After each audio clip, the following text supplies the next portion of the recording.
ਸੰਗਤ ਜੀ ਇਜਾਜ਼ਤ ਨਾਲ ਜੀ ਅੱਜ ਦੀ ਅਸੀਂ ਕਲਾਸ ਸਟਾਰਟ ਕਰਦੇ ਹਾਂ ਜੀ। ਸੰਗਤ ਦਾ ਬਹੁਤ ਬਹੁਤ ਜੀ ਆਇਆਂ ਨੂੰ ਜੀ ਗੁਰੂ ਨਾਨਕ ਦੀ ਇਸ ਫੁਲਵਾੜੀ ਵਿੱਚ। ਸਾਰਿਆਂ ਨੂੰ ਗੁਰੂ ਦੀ ਸਾਂਝ। ਵਾਹਿਗੁਰੂ ਜੀ ਕਾ ਖਾਲਸਾ, ਵਾਹਿਗੁਰੂ ਜੀ ਕੀ ਫਤਿਹ। ਅੱਜ ਦੀ ਕਲਾਸ ਜੀ ਸਾਡੀ ਇੱਕ ਨਵੇਂ ਸ਼ਖਸੀਅਤ ਸਾਡੇ ਨਾਲ ਜੁੜ ਰਹੇ ਨੇ ਜੀ ਕਲਾਸ ਨੂੰ ਵਾਸਤੇ। ਮੈਂ ਫਟਾਫਟ ਇੰਟਰੋਡਕਸ਼ਨ ਸਾਡੇ ਨਾਲ ਅੱਜ ਜੁੜ ਰਹੇ ਨੇ ਜੀ ਗਿਆਨੀ ਗੁਰਮੁਖ ਸਿੰਘ ਜੀ ਖਾਲਸਾ, ਜੋ ਕਿ ਪ੍ਰਚਾਰਕ ਹੈਗੇ ਜੀ SGPC ਪ੍ਰਬੰਧਕ ਕਮੇਟੀ ਅੰਮ੍ਰਿਤਸਰ ਤੇ ਪ੍ਰਚਾਰਕ ਤੇ ਵੀਰ ਜੀ ਹੈ ਨੇ। ਉਸ ਤੋਂ ਇਲਾਵਾ ਇਹ ਪ੍ਰੋਫੈਸਰ ਵੀ ਹੈਗੇ ਹੈ ਬੇਬੇ ਨਾਨਕੀ ਸਿੱਖ ਮਿਸ਼ਨਰੀ ਕਾਲਜ ਸੁਲਤਾਨਪੁਰ ਲੋਧੀ ਤੇ ਵੀਰ ਜੀ ਐਜ਼ ਅ ਪ੍ਰੋਫੈਸਰ ਟੀਚ ਵੀ ਕਰਦੇ ਹੈ ਸਟੂਡੈਂਟਸ ਨੂੰ। ਤੇ ਵੀਰ ਜੀ ਨੇ ਜਿਹੜੀ ਇੱਕ ਬੁੱਕ ਆਲਰੇਡੀ ਲਿਖ ਚੁੱਕੇ ਨੇ, ਜਿਹੜਾ ਟੌਪਿਕ ਅਸੀਂ ਅੱਜ ਕਵਰ ਕਰਨਾ ਹੈ ਜੀ, ਗੁਰੂ ਗ੍ਰੰਥ ਸਾਹਿਬ ਵਿੱਚ ਦਰਜ ਸਿਰਲੇਖ, ਜੋ ਅੱਜ ਸਾਡਾ ਟੌਪਿਕ ਹੈ ਉਹਦੇ ਵੀਰ ਜੀ ਨੇ ਲਿਖੀ ਹੋਈ ਹੈ। ਤੇ ਵੀਰ ਜੀ ਅਸੀਂ ਸਾਰੇ ਬਹੁਤ ਸਾਨੂੰ ਖੁਸ਼ੀ ਹੈ ਜੀ ਕਿ ਅੱਜ ਆਪ ਜੁਆਇਨ ਹੈ ਤੇ ਅਸੀਂ ਲਾਹਾ ਲਵਾਂਗੇ ਕਿ ਆਪ ਜੀ ਦੇ ਵਿਚਾਰਾਂ ਦਾ ਕੋਸ਼ਿਸ਼ ਕਰਾਂਗੇ ਅਸੀਂ ਬਹੁਤ ਅਸੀਂ ਰਿਕਾਰਡ ਵੀ ਕਰਾਂਗੇ, ਪ੍ਰਮੋਟ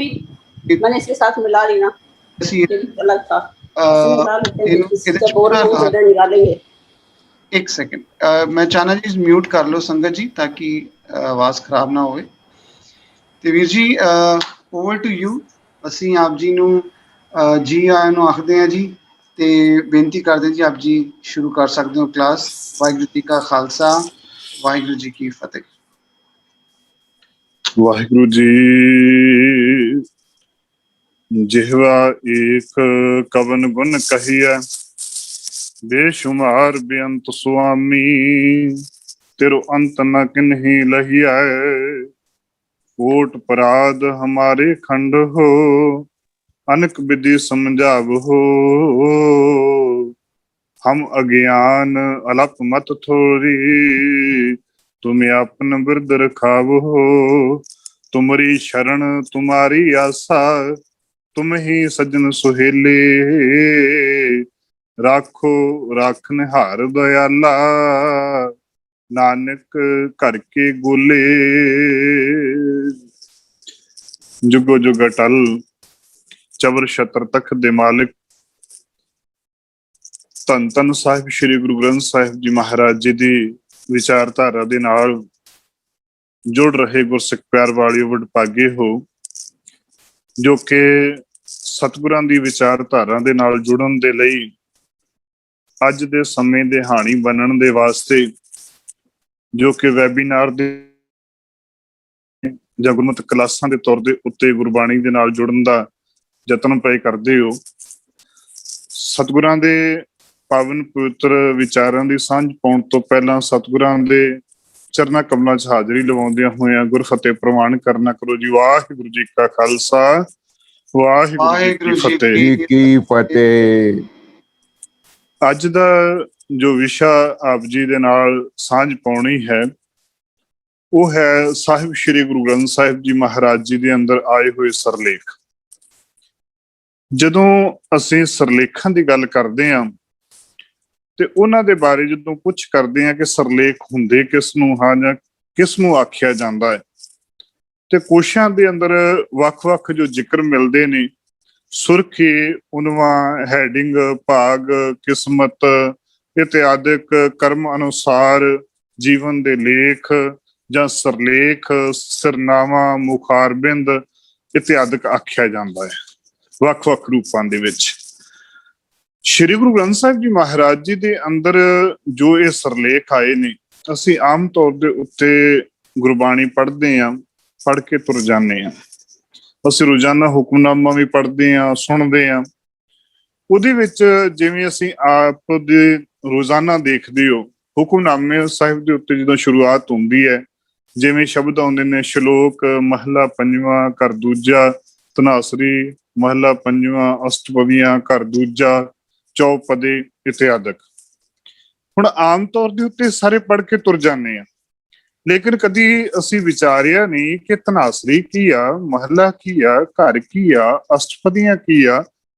ਲੇਕਿਨ ਅਸੀਂ ਉਸ ਚੀਜ਼ ਨੂੰ ਕਦੀ ਨਹੀਂ ਵਿਚਾਰਨ ਦਾ ਯਤਨ ਕਰਦੇ, ਜੋ ਕਿ ਬਹੁਤ ਜ਼ਰੂਰੀ ਚੀਜ਼ਾਂ ਆ।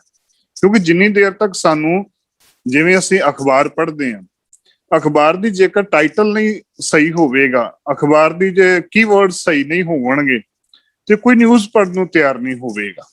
ਜੇਕਰ ਉਹਦੇ ਕੀਵਰਡਸ ਵਧੀਆ ਹੋਣਗੇ, ਉਹਦੇ ਵਰਡਿੰਗ, ਉਹਦੀ ਸਿਰਲੇਖ ਵਧੀਆ ਹੋਵੇਗਾ, ਹਰ ਇਨਸਾਨ ਉਸ ਨਿਊਜ਼ ਨੂੰ ਪੜ੍ਹੇਗਾ। ਬਸ ਉਸੇ ਤਰੀਕੇ ਦੇ ਨਾਲ ਜਿੰਨੀ ਦੇਰ ਤੱਕ ਅਸੀਂ ਗੁਰਬਾਣੀ ਦੇ ਸਿਰਲੇਖਾਂ ਨੂੰ ਨਹੀਂ ਸਮਝਦੇ, ਉਨੀ ਦੇਰ ਤੱਕ ਉਹ ਸ਼ਬਦ ਪੜ੍ਹੇ ਜਾਣ ਵਾਲੇ ਕੇਵਲ ਤੇ ਕੇਵਲ ਇੱਕ ਤੋਤਾ ਰਟਨਾ ਦੇ ਵਾਂਗ ਹੀ ਹੋਣਗੇ। ਕਿਉਂਕਿ ਇਹਨਾਂ ਸਿਰਲੇਖਾਂ ਦੀ ਬੜੀ ਮਹਾਨਤਾ ਹੈ। ਗੁਰੂ ਗ੍ਰੰਥ ਸਾਹਿਬ ਜੀ ਮਹਾਰਾਜ ਜੀ ਦੇ ਅੰਦਰ ਇੱਕ ਇੱਕ ਜੋ ਸਿਰਲੇਖ ਲਿਖਿਆ ਹੋਇਆ ਆ, ਉਹਦੀ ਇੱਕ ਬਹੁਤ ਮਹਾਨਤਾ ਹੈ। ਹਰੇਕ ਬਾਣੀ ਨੂੰ ਇੱਕ ਇੰਨੀ ਕੋ ਤਰਤੀਬਬੱਧਤਾ ਦੇ ਰੂਪ ਦੇ ਅੰਦਰ ਗੁਰਦੇਵ ਪਾਤਸ਼ਾਹ ਨੇ ਲਿਖਿਆ ਆ ਕਿ ਜਿਹੜਾ ਇਨਸਾਨ ਦੁਨੀਆ ਦੇ ਅੰਦਰ ਕੋਈ ਵੀ, ਆਵਾਜ਼ ਨਹੀਂ ਆ ਰਹੀ ਜਾਂ ਮੈਨੂੰ ਹੀ ਨਹੀਂ ਆ ਰਹੀ, ਦੁਨੀਆ ਦੇ ਅੰਦਰ ਕੋਈ ਵੀ ਇਨਸਾਨ ਐਸਾ ਨਹੀਂ। ਆਵਾਜ਼ ਆ ਰਹੀ ਜੀ? ਆ ਰਹੀ ਹੈ ਆਵਾਜ਼ ਜੀ, ਆ ਰਹੀ ਹੈ। ਹਾਂਜੀ, ਦੁਨੀਆ ਦੇ ਅੰਦਰ ਕੋਈ ਵੀ ਐਸਾ ਇਨਸਾਨ ਨਹੀਂ ਹੈ ਕਿ ਜਿਹੜਾ ਸਿਰਲੇਖਾਂ ਤੋਂ ਬਗੈਰ, ਕਈ ਵਾਰੀ ਆਮ ਤੌਰ ਦੇ ਉੱਤੇ ਕਈ ਵਾਰੀ ਸੰਗਤ ਵਿੱਚ ਸਵਾਲ ਆਉਂਦੇ ਨੇ ਕਿ ਗੁਰੂ ਗ੍ਰੰਥ ਸਾਹਿਬ ਜੀ ਮਹਾਰਾਜ ਜੀ ਦੇ ਅੰਦਰ ਕੁਝ ਲੋਕਾਂ ਨੇ ਤਬਦੀਲੀ ਕਰ ਦੇਣੀ ਹੈ, ਕੁਝ ਫੇਰ ਬਦਲ ਕਰ ਦੇਣਾ ਹੈ।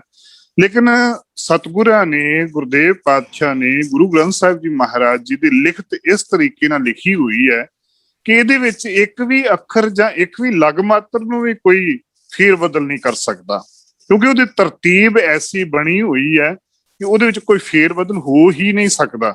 ਇਸ ਤਰੀਕੇ ਦੇ ਨਾਲ ਉਹਦੀ ਵਿਆਕਰਣ, ਇਸ ਤਰੀਕੇ ਨਾਲ ਉਹਦੀ ਲਿਖਤ, ਇਸ ਤਰੀਕੇ ਨਾਲ ਵਿਉਂਤਬੰਦੀ ਕੀਤੀ ਹੋਈ ਹੈ ਕਿ ਕੋਈ ਤਬਦੀਲੀ ਨਹੀਂ ਕਰ ਸਕਦੀ। ਮੇਨ ਜਿਹੜਾ ਹੈ ਸ਼੍ਰੀ ਗੁਰੂ ਗ੍ਰੰਥ ਸਾਹਿਬ ਜੀ ਮਹਾਰਾਜ ਜੀ ਦੇ ਅੰਦਰ ਲਿਖਤ ਦੀ ਜਦੋਂ ਗੱਲ ਆਉਂਦੀ ਹੈ, ਸਿਰਲੇਖਾਂ ਦੀ ਗੱਲ ਆਉਂਦੀ ਹੈ, ਤੇ ਸਿਰਲੇਖਾਂ ਦੀ ਸ਼ੁਰੂਆਤ ਸਤਿਗੁਰਾਂ ਨੇ ਸਭ ਤੋਂ ਪਹਿਲਾਂ ਤਰਤੀਬਬੰਧਤਾ ਦੇ ਰੂਪ ਦੇ ਅੰਦਰ ਇੱਕ ਓੰਕਾਰ ਤੋਂ ਸ਼ੁਰੂਆਤ ਕਰਦਿਆਂ ਹੋਇਆਂ ਮੰਗਲਾਚਰਨ ਦੀ ਦਾਤ ਦਿੱਤੀ ਹੈ। ਇੱਕ ਓੰਕਾਰ ਸਤਨਾਮ ਕਰਤਾ ਪੁਰਖ ਨਿਰਭਉ ਨਿਰਵੈਰ ਅਕਾਲ ਮੂਰਤ ਅਜੂਨੀ ਸੈਭੰ ਗੁਰ ਪ੍ਰਸਾਦ। ਇਹ ਜੋ ਮੂਲ ਮੰਤਰ ਦੇ ਰੂਪ ਦੇ ਅੰਦਰ ਸਿਰਲੇਖ ਦਿੱਤਾ ਹੈ, ਇਹ ਗੁਰੂ ਗ੍ਰੰਥ ਸਾਹਿਬ ਜੀ ਮਹਾਰਾਜ ਜੀ ਦੇ ਅੰਦਰ, ਜਿਵੇਂ ਆਪ ਜੀ ਸਾਰਿਆਂ ਨੂੰ ਪਤਾ ਹੈ, 33 ਵਾਰ ਸੁਸ਼ੋਭਿਤ ਹੈ। ਇਸ ਦੇ ਅੰਦਰ ਕੋਈ ਵੀ ਫੇਰ ਬਦਲ ਨਹੀਂ ਹੋ ਸਕਦਾ। ਇਹ ਹਰ ਥਾਂ ਦੇ ਉੱਤੇ ਇਹੀ ਰੂਪਾਂ ਦੇ ਵਿੱਚ, ਜਿੱਥੇ 33 ਵਾਰ ਆਏ, ਇਸੇ ਰੂਪ 'ਚ ਆਇਆ ਹੈ। ਉਸ ਤੋਂ ਬਾਅਦ ਜਿਹੜਾ ਪਹਿਲਾ ਸਿਰਲੇਖ ਆਉਂਦਾ ਹੈ ਜਪ। ਦੇਖੋ, ਜਦੋਂ ਜਪ ਲਿਖਿਆ ਹੈ ਤੇ ਦੋਨਾਂ ਬੰਨੇ ਡੰਡੀਆਂ ਗੁਰਦੇਵ ਪਾਤਸ਼ਾਹ ਨੇ ਦਿੱਤੀਆਂ। ਜਪ ਜਪਣ ਨੂੰ, ਸਿਮਰਨ ਕਰਨ ਨੂੰ, ਧਿਆਉਣ ਨੂੰ ਗੁਰਦੇਵ ਪਾਤਸ਼ਾਹ ਨੇ ਜਪਜੀ, ਅਸੀਂ ਸਤਿਕਾਰ ਦੇ ਨਾਲ ਜਪਜੀ ਸਾਹਿਬ ਜੀ ਦੇ ਰੂਪ ਦੇ ਅੰਦਰ ਵਰਤਦੇ ਹਾਂ। ਜਪ ਬਾਣੀ ਦੇ ਅੰਦਰ ਗੁਰਦੇਵ ਪਾਤਸ਼ਾਹ ਨੇ 2 ਸ਼ਲੋਕ ਤੇ ਨਾਲ ਸਾਹਿਬਾਨੇ 38 ਪੌੜੀਆਂ ਦੀ ਉਚਾਰਨ ਕੀਤੀਆਂ ਨੇ। ਉਸ ਤੋਂ ਬਾਅਦ ਜੋ ਸਿਰਲੇਖ ਆਉਂਦੇ ਨੇ, ਜਿਵੇਂ ਸੋਧਰ ਹੈ, ਸੋ ਪੁਰਖ ਹੈ, ਸੋਹਿਲਾ ਹੈ, ਤੇ ਉਸ ਤੋਂ ਬਾਅਦ ਰਾਗਾਂ ਦੀ ਗੱਲ ਆਉਂਦੀ ਹੈ। ਗੁਰੂ ਗ੍ਰੰਥ ਸਾਹਿਬ ਜੀ ਮਹਾਰਾਜ ਜੀ ਦੇ ਅੰਦਰ 31 ਰਾਗ ਆਉਂਦੇ ਨੇ। ਉਹਨਾਂ ਨੂੰ ਹਰੇਕ ਰਾਗ ਦੀ ਜਿਹੜੀ ਤਰਤੀਬਬੱਧਤਾ ਵੀ ਬੜੇ ਬਾ ਕਮਾਲ ਕੀਤੀ ਹੈ। ਗੁਰੂ ਗ੍ਰੰਥ ਸਾਹਿਬ ਜੀ ਮਹਾਰਾਜ ਜੀ ਦੇ ਅੰਦਰ ਹਰੇਕ ਰਾਗ ਨੂੰ 5 ਭਾਗਾਂ ਦੇ ਵਿੱਚ ਵੰਡਿਆ ਗਿਆ ਹੈ। ਉਹ 5 ਭਾਗ, ਸਭ ਤੋਂ ਪਹਿਲਾਂ ਸ਼ਬਦ ਆਉਣਗੇ। ਸ਼ਬਦ ਉਹ ਵੀ ਤਰਤੀਬਬੱਧਤਾ ਕੀਤੀ ਹੈ। ਪਹਿਲਾਂ ਗੁਰੂ ਨਾਨਕ ਦੇਵ ਜੀ ਮਹਾਰਾਜ ਜੀ ਸ਼ਬਦ ਆਉਣਗੇ, ਫਿਰ ਗੁਰੂ ਅਮਰਦਾਸ ਜੀ ਮਹਾਰਾਜ ਜੀ ਦੇ, ਗੁਰੂ ਰਾਮਦਾਸ ਜੀ ਮਹਾਰਾਜ ਜੀ, ਗੁਰੂ ਅਰਜਨ ਦੇਵ ਜੀ ਮਹਾਰਾਜ, ਗੁਰੂ ਤੇਗ ਬਹਾਦਰ ਜੀ ਮਹਾਰਾਜ ਜੀ ਦੇ। ਇਸੇ ਤਰਤੀਬ ਦੇ ਨਾਲ ਇਹ ਸ਼ਬਦ ਸਾਰੇ ਦੇ ਸਾਰੇ ਲੜੀਬੰਦ ਕੀਤੇ ਹੋਏ ਨੇ। ਉਹਨਾਂ ਦੀ ਹੇਠਾਂ ਕਾਊਂਟਿੰਗ ਵੀ ਕੀਤੀ ਹੋਈ ਹੈ। ਜਦੋਂ ਅਸੀਂ ਗਿਣਤੀ ਦੇਖਦੇ ਹਾਂ ਨਾ, ਥੱਲੇ ਬਿਲਕੁਲ ਅੱਖਰਾਂ ਦੇ ਵਿੱਚ ਗਿਣਤੀ ਦੇਖਦੇ ਹਾਂ, ਤੇ ਉੱਥੇ ਜਿੱਥੇ ਗੁਰੂ ਨਾਨਕ ਦੇਵ ਜੀ ਦੇ 19 ਸ਼ਬਦ ਆਏ ਆ, ਉਹਨਾਂ ਦੀ ਅੱਗੇ ਕਾਊਂਟਿੰਗ ਕੀਤੀ ਹੈ ਹੇਠਾਂ ਜਾ ਕੇ। ਫਿਰ ਅੱਗੇ ਜਾ ਕੇ ਗੁਰੂ ਅਮਰਦਾਸ ਜੀ ਦੀ, ਗੁਰੂ ਰਾਮਦਾਸ ਜੀ, ਗੁਰੂ ਅਰਜਨ ਦੇਵ, ਗੁਰੂ ਤੇਗ ਬਹਾਦਰ ਜੀ ਦੀ, ਇਸੇ ਤਰੀਕੇ ਦੇ ਨਾਲ ਤਰਤੀਬਬੱਧਤਾ ਕੀਤੀ ਹੋਈ ਹੈ। ਉਸ ਤੋਂ ਬਾਅਦ ਪਹਿਲਾਂ ਸ਼ਬਦ ਆਉਣਗੇ, ਫਿਰ ਅਸ਼ਟਪਦੀਆਂ ਆਉਣਗੀਆਂ। ਅਸ਼ਟਪਦੀਆਂ ਜਿਵੇਂ 8 ਬੰਦਾਂ ਨੂੰ ਮੰਨਿਆ ਜਾਂਦਾ ਹੈ, ਲੇਕਿਨ ਅਸ਼ਟਪਦੀਆਂ ਦੇ ਵਿੱਚ ਗਿਣਤੀ ਵੱਧ ਵੀ ਹੈ। ਇੱਥੇ 17 ਬੰਦਾਂ ਵਾਲੀਆਂ ਵੀ ਆਉਂਦੀਆਂ ਨੇ, 32 ਬੰਦਾਂ ਤੱਕ ਵੀ ਆਉਂਦੀਆਂ ਨੇ। ਅਸ਼ਟਪਦੀਆਂ ਦੇ ਕਮ ਸੇ ਕਮ ਉਹਨਾਂ ਦੀਆਂ ਗਿਣਤੀ ਜਿਹੜੀ ਹੈ 8 ਪਦਿਆਂ ਵਾਲੀ ਸ਼ਬਦ ਦੀ ਹੋਣੀ ਚਾਹੀਦੀ ਹੈ। ਉਹ ਅਸ਼ਟਪਦੀਆਂ ਦੀ ਉਹ ਵੱਖਰਾ ਰੂਪ ਹੈ, ਕਾਵ ਰੂਪ ਦੇ ਵਿੱਚ ਗਾਏ ਜਾਣ ਵਾਲੀ, ਉਸਨੂੰ ਅਸ਼ਟਪਦੀ ਆਖਿਆ ਜਾਂਦਾ ਹੈ। ਫਿਰ ਅਗਲਾ ਟੌਪਿਕ ਜੋ ਅਗਲਾ ਭਾਗ ਦੇ ਰੂਪ ਨਾਲ ਸ਼ੰਤ ਜਾਂ ਛੱਕੇ ਦੇ ਰੂਪ ਚ ਆਉਂਦੇ ਨੇ, ਉਹ ਵੀ ਗੁਰਦੇਵ ਪਾਤਸ਼ਾਹ ਨੇ ਉਸੇ ਤਰੀਕੇ ਨਾਲ ਗੁਰੂ ਨਾਨਕ ਦੇਵ ਜੀ ਤੋਂ ਲੈ ਕੇ ਗੁਰੂ ਤੇਗ ਬਹਾਦਰ ਜੀ ਤੱਕ ਉਸੇ ਤਰੀਕੇ ਨਾਲ ਕੰਟੀਨਿਊ ਉਸੇ ਰੂਪ ਦੇ ਵਿੱਚ ਹੀ ਦੇਣਾ ਕੀਤੇ ਨੇ। ਜਦੋਂ ਅਗਲਾ ਭਾਗ, ਜਦੋਂ ਤੀਸਰੇ ਰੂਪ ਚ ਚੌਥੇ ਰੂਪ ਚ ਵਾਰਾਂ ਆਉਂਦੀਆਂ ਨੇ, ਵਾਰਾਂ ਗੁਰਦੇਵ ਪਾਤਸ਼ਾਹ ਨੇ ਗੁਰੂ ਗ੍ਰੰਥ ਸਾਹਿਬ ਜੀ ਮਹਾਰਾਜ ਜੀ ਦੇ ਅੰਦਰ 22 ਵਾਰਾਂ ਉਚਾਰਨ ਕੀਤੀਆਂ ਹੋਈਆਂ ਨੇ। ਉਹਨਾਂ 22 ਵਾਰਾਂ ਦੇ ਵਿੱਚੋਂ 9 ਵਾਰਾਂ ਨੂੰ ਧੁਨਾਂ ਦੇ ਉੱਤੇ ਚੜਾਇਆ ਹੋਇਆ ਹੈ। ਉਹਨਾਂ ਵਾਰਾਂ ਦੇ ਵਿੱਚ ਵਾਰਾਂ ਦੀ ਵੀ ਤਰਤੀਬਬੱਧਤਾ ਕੀਤੀ ਹੈ। ਹੁਣ ਵਾਰਾਂ ਜਦੋਂ ਅਸੀਂ ਪੜ੍ਹਦੇ ਹਾਂ, ਪੁਰਾਤਨ ਤੌਰ ਦੇ ਉੱਤੇ ਜਿਹੜੀਆਂ ਵਾਰਾਂ ਸਨ ਉਹ ਦੂਸਰੇ ਰੂਪ ਦੇ ਵਿੱਚ ਹੋਇਆ ਕਰਦੀਆਂ ਸਨ, ਜਿਨ੍ਹਾਂ ਨੂੰ ਕੇਵਲ ਤੇ ਕੇਵਲ ਪੌੜੀਆਂ ਦਾ ਰੂਪ ਹੀ ਵਾਰਾਂ ਆਖਿਆ ਜਾਂਦਾ ਸੀ। ਪੁਰਾਣੇ, ਜਿਸ ਦਿਨ ਕਿਤੇ ਮੌਕਾ ਮਿਲਿਆ ਫਿਰ ਅਸੀਂ ਵਾਰਾਂ ਦਾ ਟੌਪਿਕ ਲੈ ਕੇ ਪੁਰਾਣੇ ਟਾਈਮ ਦੇ ਉੱਤੇ ਕਿਹੜੀਆਂ ਵਾਰਾਂ ਗਾਈਆਂ ਜਾਂਦੀਆਂ ਸੀ, ਹੁਣ ਉਹਨਾਂ ਦੇ ਉੱਤੇ ਕਿਹੜੀਆਂ ਗਾਈਆਂ ਗੁਰਦੇਵ ਪਾਤਸ਼ਾਹ ਨੇ ਗਾਈਆਂ ਗਈਆਂ ਨੇ, ਜਾਂ ਉਹਨਾਂ ਦਾ ਰੂਪ ਰੇਖਾ ਕੀ ਹੈ, ਉਹਨਾਂ ਦਾ ਇਤਿਹਾਸ ਕੀ ਹੈ, ਉਹਨਾਂ ਦੇ ਉੱਤੇ ਯਾਨੀ ਕਿ ਖੁੱਲੀ ਵਿਚਾਰ ਹੋ ਸਕਦੀ ਹੈ। ਵਾਰਾਂ ਦੇ ਗੁਰਦੇਵ ਪਾਤਸ਼ਾਹ ਨੇ ਉਚਾਰਨ ਕੀਤੀਆਂ, ਹਰੇਕ ਵਾਰ ਦੇ ਨਾਲ ਪੌੜੀਆਂ ਜਿਹੜੀਆਂ ਉਚਾਰਨ ਕੀਤੀਆਂ, ਉਹਨਾਂ ਦੇ ਨਾਲ ਵੱਖ-ਵੱਖ ਗੁਰੂ ਸਾਹਿਬਾਨਾਂ ਦੇ ਉਚਾਰਨ ਕੀਤੇ ਹੋਏ ਸ਼ਲੋਕ ਨਾਲ ਦਰਜ ਕੀਤੇ ਗਏ। ਪੁਰਾਣੇ ਸਮਿਆਂ ਦੇ ਅੰਦਰ ਵਾਰਾਂ ਕੇਵਲ ਪੌੜੀਆਂ ਤੱਕ ਸੀਮਤ ਸਨ, ਲੇਕਿਨ ਜਦੋਂ ਗੁਰੂ ਪਾਤਸ਼ਾਹ ਦਾ ਸਮਾਂ ਆਇਆ ਤੇ ਸਤਿਗੁਰਾਂ ਨੇ ਇਹਨਾਂ ਨੂੰ ਵਾਰਾਂ ਨੂੰ ਨਾਲ ਸ਼ਲੋਕਾਂ ਦਾ ਨਾਲ ਅੰਕਿਤ ਕਰਕੇ ਉਹਨਾਂ ਦਾ ਸਵਰੂਪ, ਇੱਕ ਵੱਖਰਾ ਸਵਰੂਪ ਤਿਆਰ ਕੀਤਾ। ਜਦੋਂ ਵਾਰਾਂ ਤੋਂ ਬਾਅਦ ਫਿਰ ਭਗਤ ਬਾਣੀ ਦੀ ਗੱਲ ਆਉਂਦੀ ਹੈ, 5ਵਾਂ ਭਾਗ ਜਿਹੜਾ ਹੈ ਹਰੇਕ ਰਾਗ ਦੀ ਬਣਤਰ ਦਾ, ਹਰੇਕ ਰਾਗ ਦੀ ਵੰਡ ਦਾ ਜੋ 5ਵਾਂ ਭਾਗ ਹੈ ਉਹ ਹੈ ਭਗਤ ਬਾਣੀ।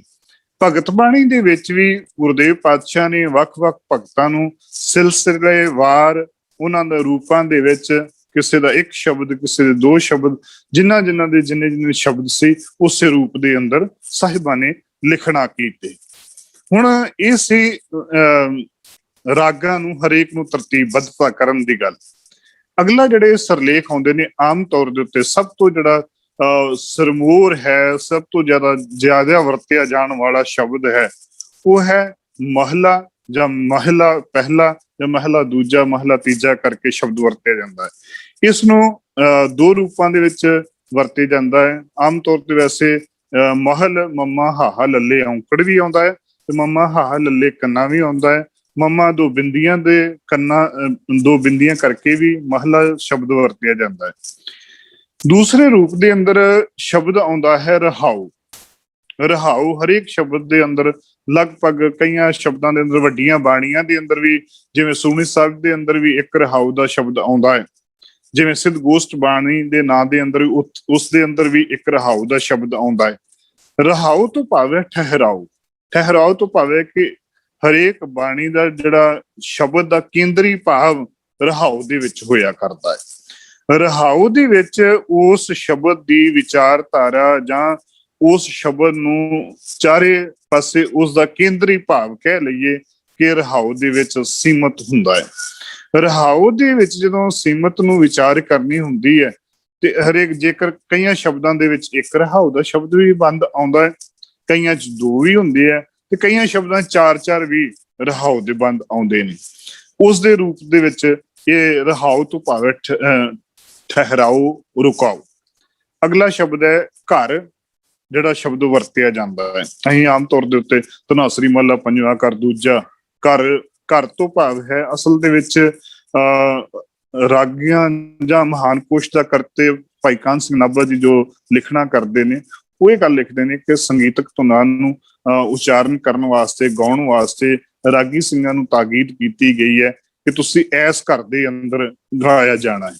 ਲੇਕਿਨ ਮੁਸਲਮਾਨੀ ਰਾਗਾਂ ਦੇ ਅੰਦਰ 4 ਘਰ ਆਉਂਦੇ ਨੇ, ਉਹਦੇ ਵਿੱਚ 2 ਗਾ, 4 ਗਾ, 6 ਗਾ, 8 ਗਾ ਕਰਕੇ ਲਿਖਿਆ ਜਾਂਦਾ ਹੈ।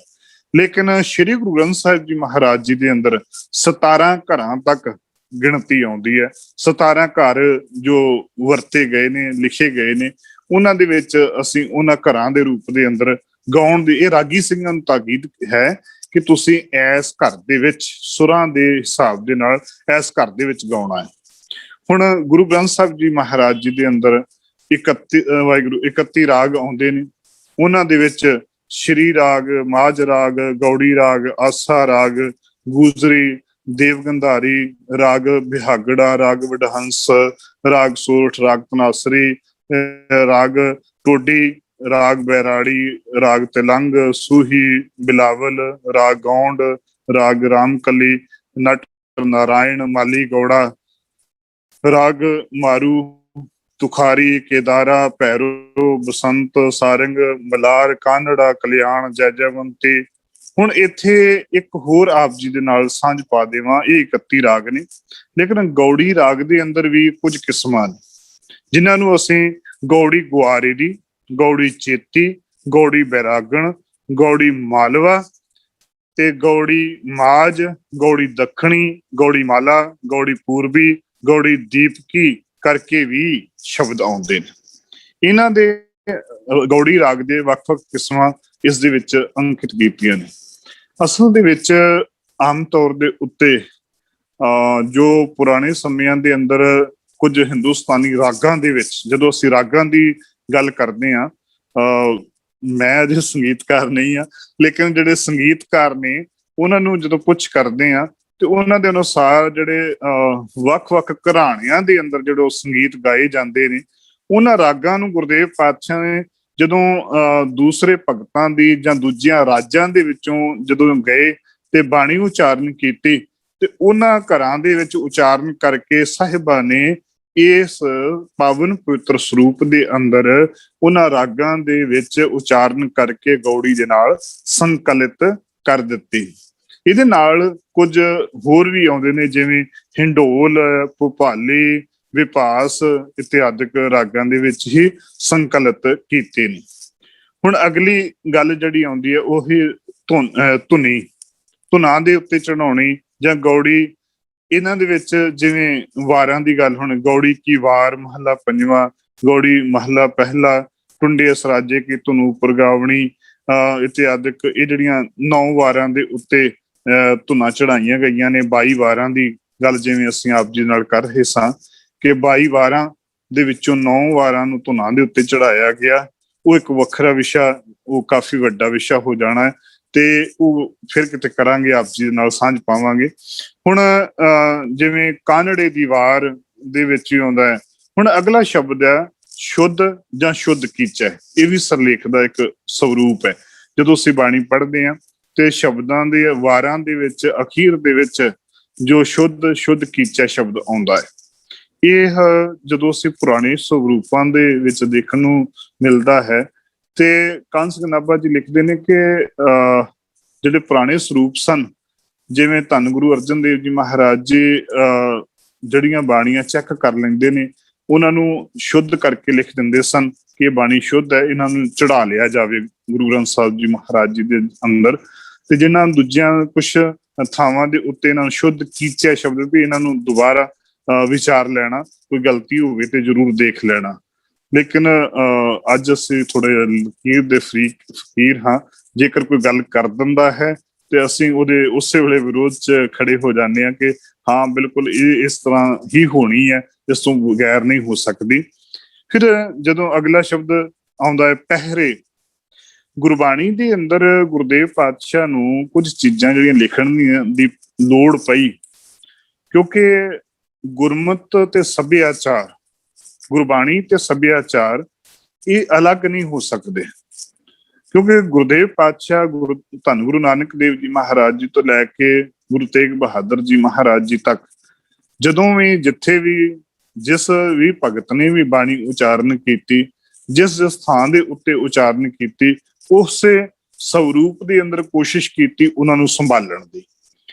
ਹੁਣ ਆਮ ਲੋਕਾਂ ਦੇ ਵਿੱਚ ਜਿਹੜੀਆਂ ਚੀਜ਼ਾਂ ਪਿਰਤਾਂ ਚਲੀਆਂ ਆਉਂਦੀਆਂ ਸਨ, ਜਿਵੇਂ ਦਿਨ ਵਾਰ ਦੀ ਗੱਲ ਆਉਂਦੀ ਹੈ, 12 ਮਾਹਾਂ ਦੀ ਗੱਲ ਆਉਂਦੀ ਹੈ, ਉਹ ਸਾਰੀਆਂ ਬਾਣੀਆਂ ਉਚਾਰਨ ਕੀਤੀਆਂ ਗੁਰੂ ਪਾਤਸ਼ਾਹ ਨੇ ਲੋਕਾਂ ਨੂੰ ਸਮਝਾਉਣ ਵਾਸਤੇ ਕਿ ਭਲਿਓ ਤੁਸੀਂ ਆਹ ਕੰਮ ਗੁਰਮਤ ਦੇ ਅਨੁਸਾਰ ਨਹੀਂ, ਸਾਹਿਬਾਂ ਨੇ ਕਿਹਨੂੰ ਨਹੀਂ ਆਖਿਆ ਵੀ ਤੁਸੀਂ ਆਹ ਕੰਮ ਹਟ ਜਾਓ।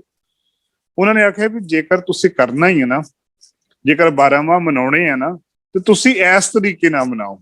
ਜੇ ਦਿਨਵਾਰ ਮਨਾਉਣੇ ਆ ਨਾ, ਵੀ ਵੀਰਵਾਰ ਕੀ ਕਰਨਾ, ਸੋਮਵਾਰ ਕੀ ਕਰਨਾ, ਮੰਗਲਵਾਰ ਕੀ ਕਰਨਾ, ਗੁਰਮਤ ਦੇ ਅਨੁਸਾਰ ਕਰੋ ਜਿਵੇਂ ਗੁਰਮਤ ਆਂਦੀ ਹੈ। ਜੇ ਮੱਸਿਆ ਮਨਾਉਣੀ ਹੈ, ਕਿੱਦਾਂ ਮਨਾਉਣੀ ਹੈ।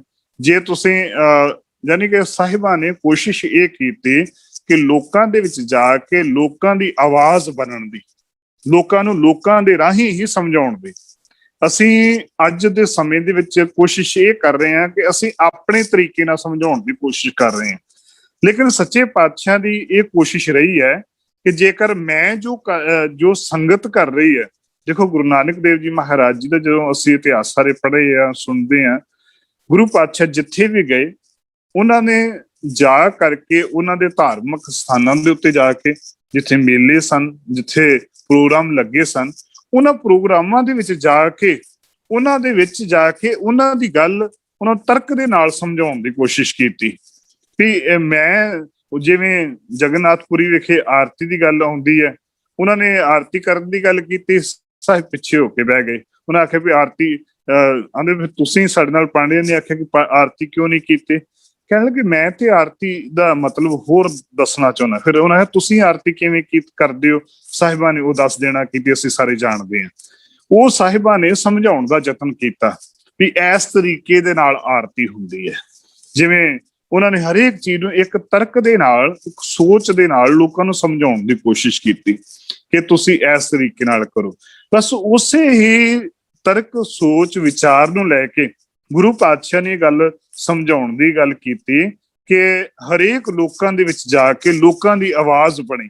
ਤੇ ਉਹਨਾਂ ਆਵਾਜ਼ ਬਣਨ ਦੇ ਵਾਸਤੇ ਕੁਝ ਸਾਹਿਬਾਂ ਨੇ ਸਰਲੇਖ ਲਿਖੇ, ਜਿਵੇਂ ਪਹਿਰਿਆਂ ਕੇ ਘਰ ਗਾਵਣਾ, ਜਿਹੜੇ ਉੱਥੇ ਲੋਕ ਟੱਪਿਆਂ ਦੇ ਰੂਪ ਦੇ ਵਿੱਚ ਗਾਉਂਦੇ ਸਨ। ਫਿਰ ਜਿਵੇਂ ਵਣਜਾਰਾ ਆ, ਏਕ ਸਵਾਨ ਕੇ ਘਰ ਗਾਵਣਾ, 12 ਮਾਹਾਂ ਦੀ ਬਾਣੀ, ਸਰਲੇਖ ਜਿਹੜੇ ਆਉਂਦੇ ਨੇ। ਦਿਨ ਰਹਿਣ ਦਾ ਸਰਲੇਖ ਆਉਂਦਾ ਹੈ।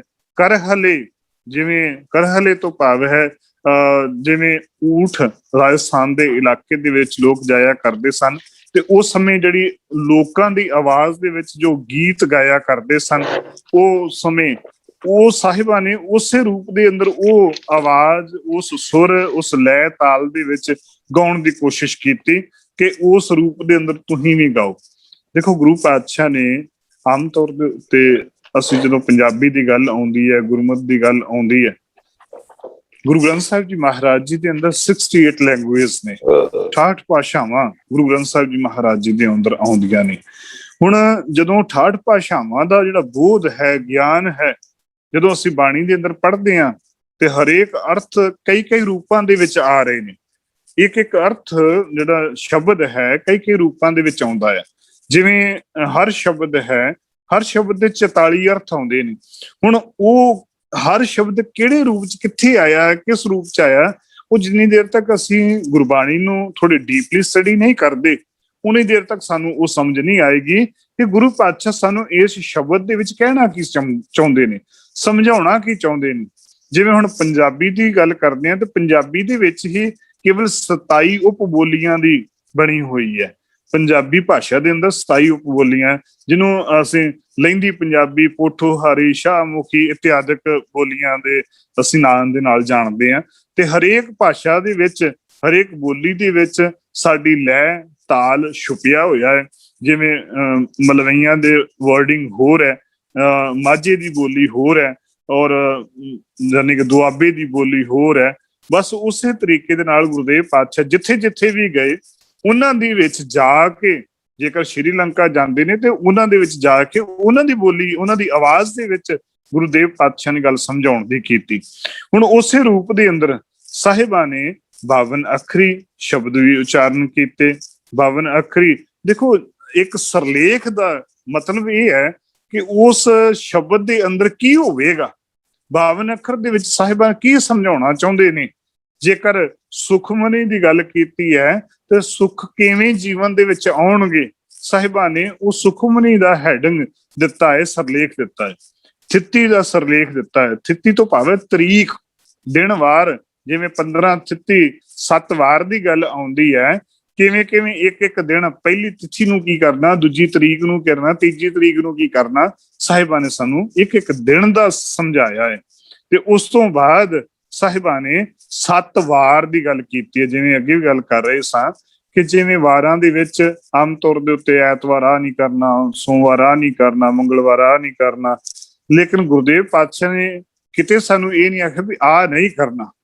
ਸਾਹਿਬਾਂ ਨੇ ਆਖਿਆ ਆ ਕਰਨਾ ਆ। ਨੈਗੇਟਿਵਿਟੀ ਨਹੀਂ ਦਿੱਤੀ, ਪੋਜ਼ਿਟਿਵਿਟੀ ਦਿੱਤੀ ਹੈ ਵੀ ਗੁਰਸਿੱਖ ਨੇ, ਮੇਰੇ ਗੁਰਸਿੱਖ ਨੇ ਆ ਕਰਨਾ ਹੈ। ਲੇਕਿਨ ਅਸੀਂ ਬਿਲਕੁਲ ਉਲਟੇ, ਅਸੀਂ ਆ ਨਹੀਂ ਕਰਨਾ, ਆ ਐਵੇਂ ਹੋਏਗਾ ਜਿਵੇਂ ਹੋਏਗਾ, ਸਾਨੂੰ ਉਸ ਚੀਜ਼ ਤੋਂ ਅਸੀਂ ਹਟਾਉਂਦੇ ਜਾ ਰਹੇ ਹਾਂ। ਲੋਕਾਂ ਨੂੰ ਅਸੀਂ ਜੋੜਨ ਦੇ ਨਾਲੋਂ ਅਸੀਂ ਤੋੜਨ ਦੇ ਵੱਲ ਜ਼ਿਆਦਾ ਕੋਸ਼ਿਸ਼ ਕਰ ਰਹੇ ਹਾਂ। ਅੱਜ ਲੋੜ ਹੈ ਸਾਨੂੰ ਆਪਣੇ ਨਾਲ ਬੱਚਿਆਂ ਨੂੰ ਵੱਧ ਤੋਂ ਵੱਧ ਜੋੜਨ ਦੀ, ਵੱਧ ਤੋਂ ਵੱਧ ਗੁਰਸਿੱਖੀ ਦੇ ਨਾਲ, ਗੁਰਮਤਿ ਦੇ ਨਾਲ ਵੱਧ ਤੋਂ ਵੱਧ ਪਿਆਰ ਪਾਉਣ ਦੀ, ਕਿਉਂਕਿ ਬੱਚਿਆਂ ਨੂੰ ਜਦੋਂ ਦੱਸਾਂਗੇ ਨਾ ਕਿ ਆਹ ਗੁਰਸਿੱਖੀ ਦੇ ਵਿੱਚ ਹੈਗਾ ਆ। ਜੇਕਰ ਜਦੋਂ ਅਸੀਂ ਅੰਮ੍ਰਿਤ ਦੀ ਗੱਲ ਕਈ ਵਾਰੀ ਕਰਦੇ ਹਾਂ ਤੇ ਆਮ ਤੌਰ ਦੇ ਉੱਤੇ ਕੱਟੜਵਾਦੀ ਕੁਛ ਇਨਸਾਨ ਆ ਨਹੀਂ ਕਰਨਾ, ਸਿੱਖੀ ਬੜੀ ਔਖੀ ਆ, ਔਖੀ ਬੜੀ ਕਮਾਉਣੀ ਆ। ਜਦੋਂ ਆਮ ਤੌਰ ਦੇ ਉੱਤੇ ਸੌਖੇ ਸੌਖੇ ਤਰੀਕੇ ਨਾਲ ਵੀ ਆਹ 4 ਕੁਰੈਤਾਂ ਤੋਂ ਬਚਣਾ ਹੈ ਤੇ ਗੁਰਸਿੱਖੀ ਆਰਾਮਦਾਇਕ ਜੀਵਨ ਹੈ, ਪਰਮਾਤਮਾ ਦੇ ਨਾਲ ਮਿਲਣ ਦਾ ਇੱਕ ਅਸਲੀ ਸਰੂਪ ਹੈ, ਇੱਕ ਅਸਲੀ ਰਸਤਾ ਹੈ ਜਿਹਦੇ ਨਾਲ ਸੱਚ ਦੇ ਮਾਰਗ ਦੇ ਉੱਤੇ ਜੁੜਿਆ ਜਾ ਸਕਦਾ ਹੈ। ਬੜੇ ਸੌਖੇ ਤਰੀਕੇ ਨਾਲ ਲੋਕ ਜੁੜ ਸਕਦੇ ਆ, ਕੋਈ ਐਸੀ ਔਖੀ ਵਾਲੀ ਗੱਲ ਨਹੀਂ ਹੈਗੀ। ਤੇ ਲੋਕੀ ਜੁੜਨ ਨੂੰ ਤਿਆਰ ਹੁੰਦੇ ਨੇ, ਹੋ ਰਹੇ ਨੇ ਜਿਹੜੇ ਇਨਸਾਨ ਪੜ੍ਹੇ ਲਿਖੇ ਨੇ। ਹੁਣ ਬਸ ਉਸੇ ਤਰੀਕੇ ਨਾਲ ਗੁਰਦੇਵ ਪਾਤਸ਼ਾਹ ਨੇ ਹਰੇਕ ਗੱਲ ਸਮਝਾਈ। ਦੇਖੋ ਆਮ ਤੌਰ ਦੇ ਉੱਤੇ ਕੁਝ ਚੀਜ਼ਾਂ ਸਾਡੇ ਵਿੱਚੋਂ ਅਲੋਪ ਹੋ ਰਹੀਆਂ ਨੇ, ਜਿਵੇਂ ਪੱਟੀ ਲਿਖੀ। ਹੁਣ ਪੱਟੀਆਂ ਦੀ ਗੱਲ ਕਰਦੇ ਆ, ਪੱਟੀ ਬਹੁਤਿਆਂ ਨੂੰ ਬੱਚਿਆਂ ਨੂੰ ਪਤਾ ਹੀ ਨਹੀਂ ਹੋਏਗਾ ਪੱਟੀ ਕਿਹਨੂੰ ਆਉਂਦੀ ਆ। ਅਸੀਂ ਪੰਜਾਬੀ ਚ ਫੱਟੀ ਵੀ ਆਖ ਲੈਂਦੇ ਆ। ਕਲਮਾਂ ਦੇ ਨਾਲ ਤੁਸੀਂ ਜਿਹੜੇ ਬਜ਼ੁਰਗ ਬੈਠੇ ਹੋ ਜ਼ਰੂਰ ਤੁਸੀਂ ਲਿਖੀਆਂ ਹੋਣਗੀਆਂ ਕਲਮਾਂ ਦੇ ਨਾਲ, ਕਲਮਾਂ ਘੜ ਕੇ ਸਿਆਹੀ ਦੇ ਨਾਲ ਫੱਟੀਆਂ ਪੋਚ ਕੇ ਲਿਖਦੇ ਹੋਵੋਗੇ, ਲਿਖਦੇ ਰਹੇ ਹੋ। ਤੇ ਅੱਜ ਉਹ ਸਮਾਂ ਸਾਡੇ ਕੋਲ ਗਵਾਚਦਾ ਜਾ ਰਿਹਾ ਹੈ। ਵੈਸੇ ਮੈਂ ਇੱਕ ਹੋਰ ਪ੍ਰੋਜੈਕਟ ਸ਼ੁਰੂ ਕੀਤਾ, YouTube ਤੇ ਸ਼ੁਰੂ ਕੀਤਾ, ਜਿਹੜੇ ਪੁਰਾਤਨ ਅਲੋਪ ਹੋ ਰਹੇ ਨਾ ਸ਼ਬਦ ਸਾਡੇ ਵਿੱਚੋਂ, ਸ਼੍ਰੀ ਗੁਰੂ ਗ੍ਰੰਥ ਸਾਹਿਬ ਵਿੱਚ ਆਏ ਜਿਹੜੇ ਸ਼ਬਦ ਨੇ, ਜਿਵੇਂ ਪੱਟੀ ਆਈ ਹੈ, ਇਹ ਅਲੋਪ ਹੋ ਰਹੀ ਹੈ।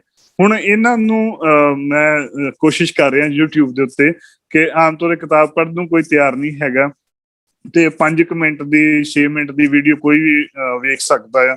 ਤੇ ਉਹਨਾਂ ਨਾਲੇ ਸੌਖੇ ਤਰੀਕੇ ਨਾਲ ਅਸੀਂ ਪ੍ਰਚਾਰ, ਜਿਵੇਂ ਫਲੇ ਆ ਜਾਂ ਹਰਟ ਆ ਜਾਂ ਖੂਹ ਆ, ਟਿੰਡਾ ਆ, ਹਾਂਡੀ ਆ, ਇਹ ਕੀ ਚੀਜ਼ਾਂ ਗੁਰੂ ਪਾਤਸ਼ਾਹ ਨੇ ਜਿਹੜੇ ਸ਼ਬਦ ਕਿੱਥੇ ਕਿੱਥੇ ਗੁਰਬਾਣੀ ਦੇ ਵਿੱਚ ਵਰਤੇ ਆ, ਉਹਨਾਂ ਦੀ ਕੋਸ਼ਿਸ਼ ਕਰ ਰਿਹਾ ਹਾਂ ਕਿ ਗੁਰਮਤਿ ਐਂਡ ਕਲਚਰ ਚੈਨਲ ਬਣਾਇਆ ਹੈ। ਉਹਦੇ ਵਿੱਚ ਕੋਸ਼ਿਸ਼ ਕਰ ਰਿਹਾ ਹਾਂ ਕਿ ਪੁਰਾਣੇ ਅਲੋਪ ਹੋ ਰਹੇ ਜਿਹੜੇ ਸ਼ਬਦ ਆ ਉਹਨਾਂ ਨੂੰ ਲਿਆ ਕੇ ਸੰਗਤ ਦੇ ਵਿੱਚ ਪੇਸ਼ ਕਰਨ ਦੀ, ਕਿਉਂਕਿ ਹੌਲੀ ਨਾਲ ਸਮਝ ਆ ਸਕਣ ਬੱਚੇ। ਅੱਜ ਕੱਲ੍ਹ ਨੌਜਵਾਨ ਪੀੜ੍ਹੀ ਆ, ਬਹੁਤੀਆਂ ਚੀਜ਼ਾਂ ਅਲੋਪ ਹੋ ਰਹੀਆਂ ਨੇ।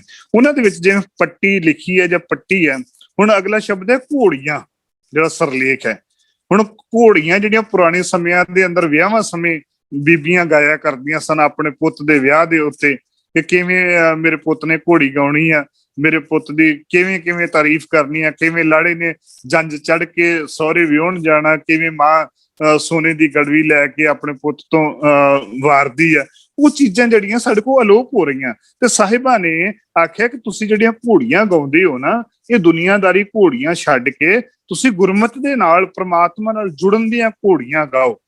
ਫਿਰ ਅਗਲਾ ਸਰਲੇਖ ਆਉਂਦਾ ਹੈ ਅਲਾਣੀਆਂ।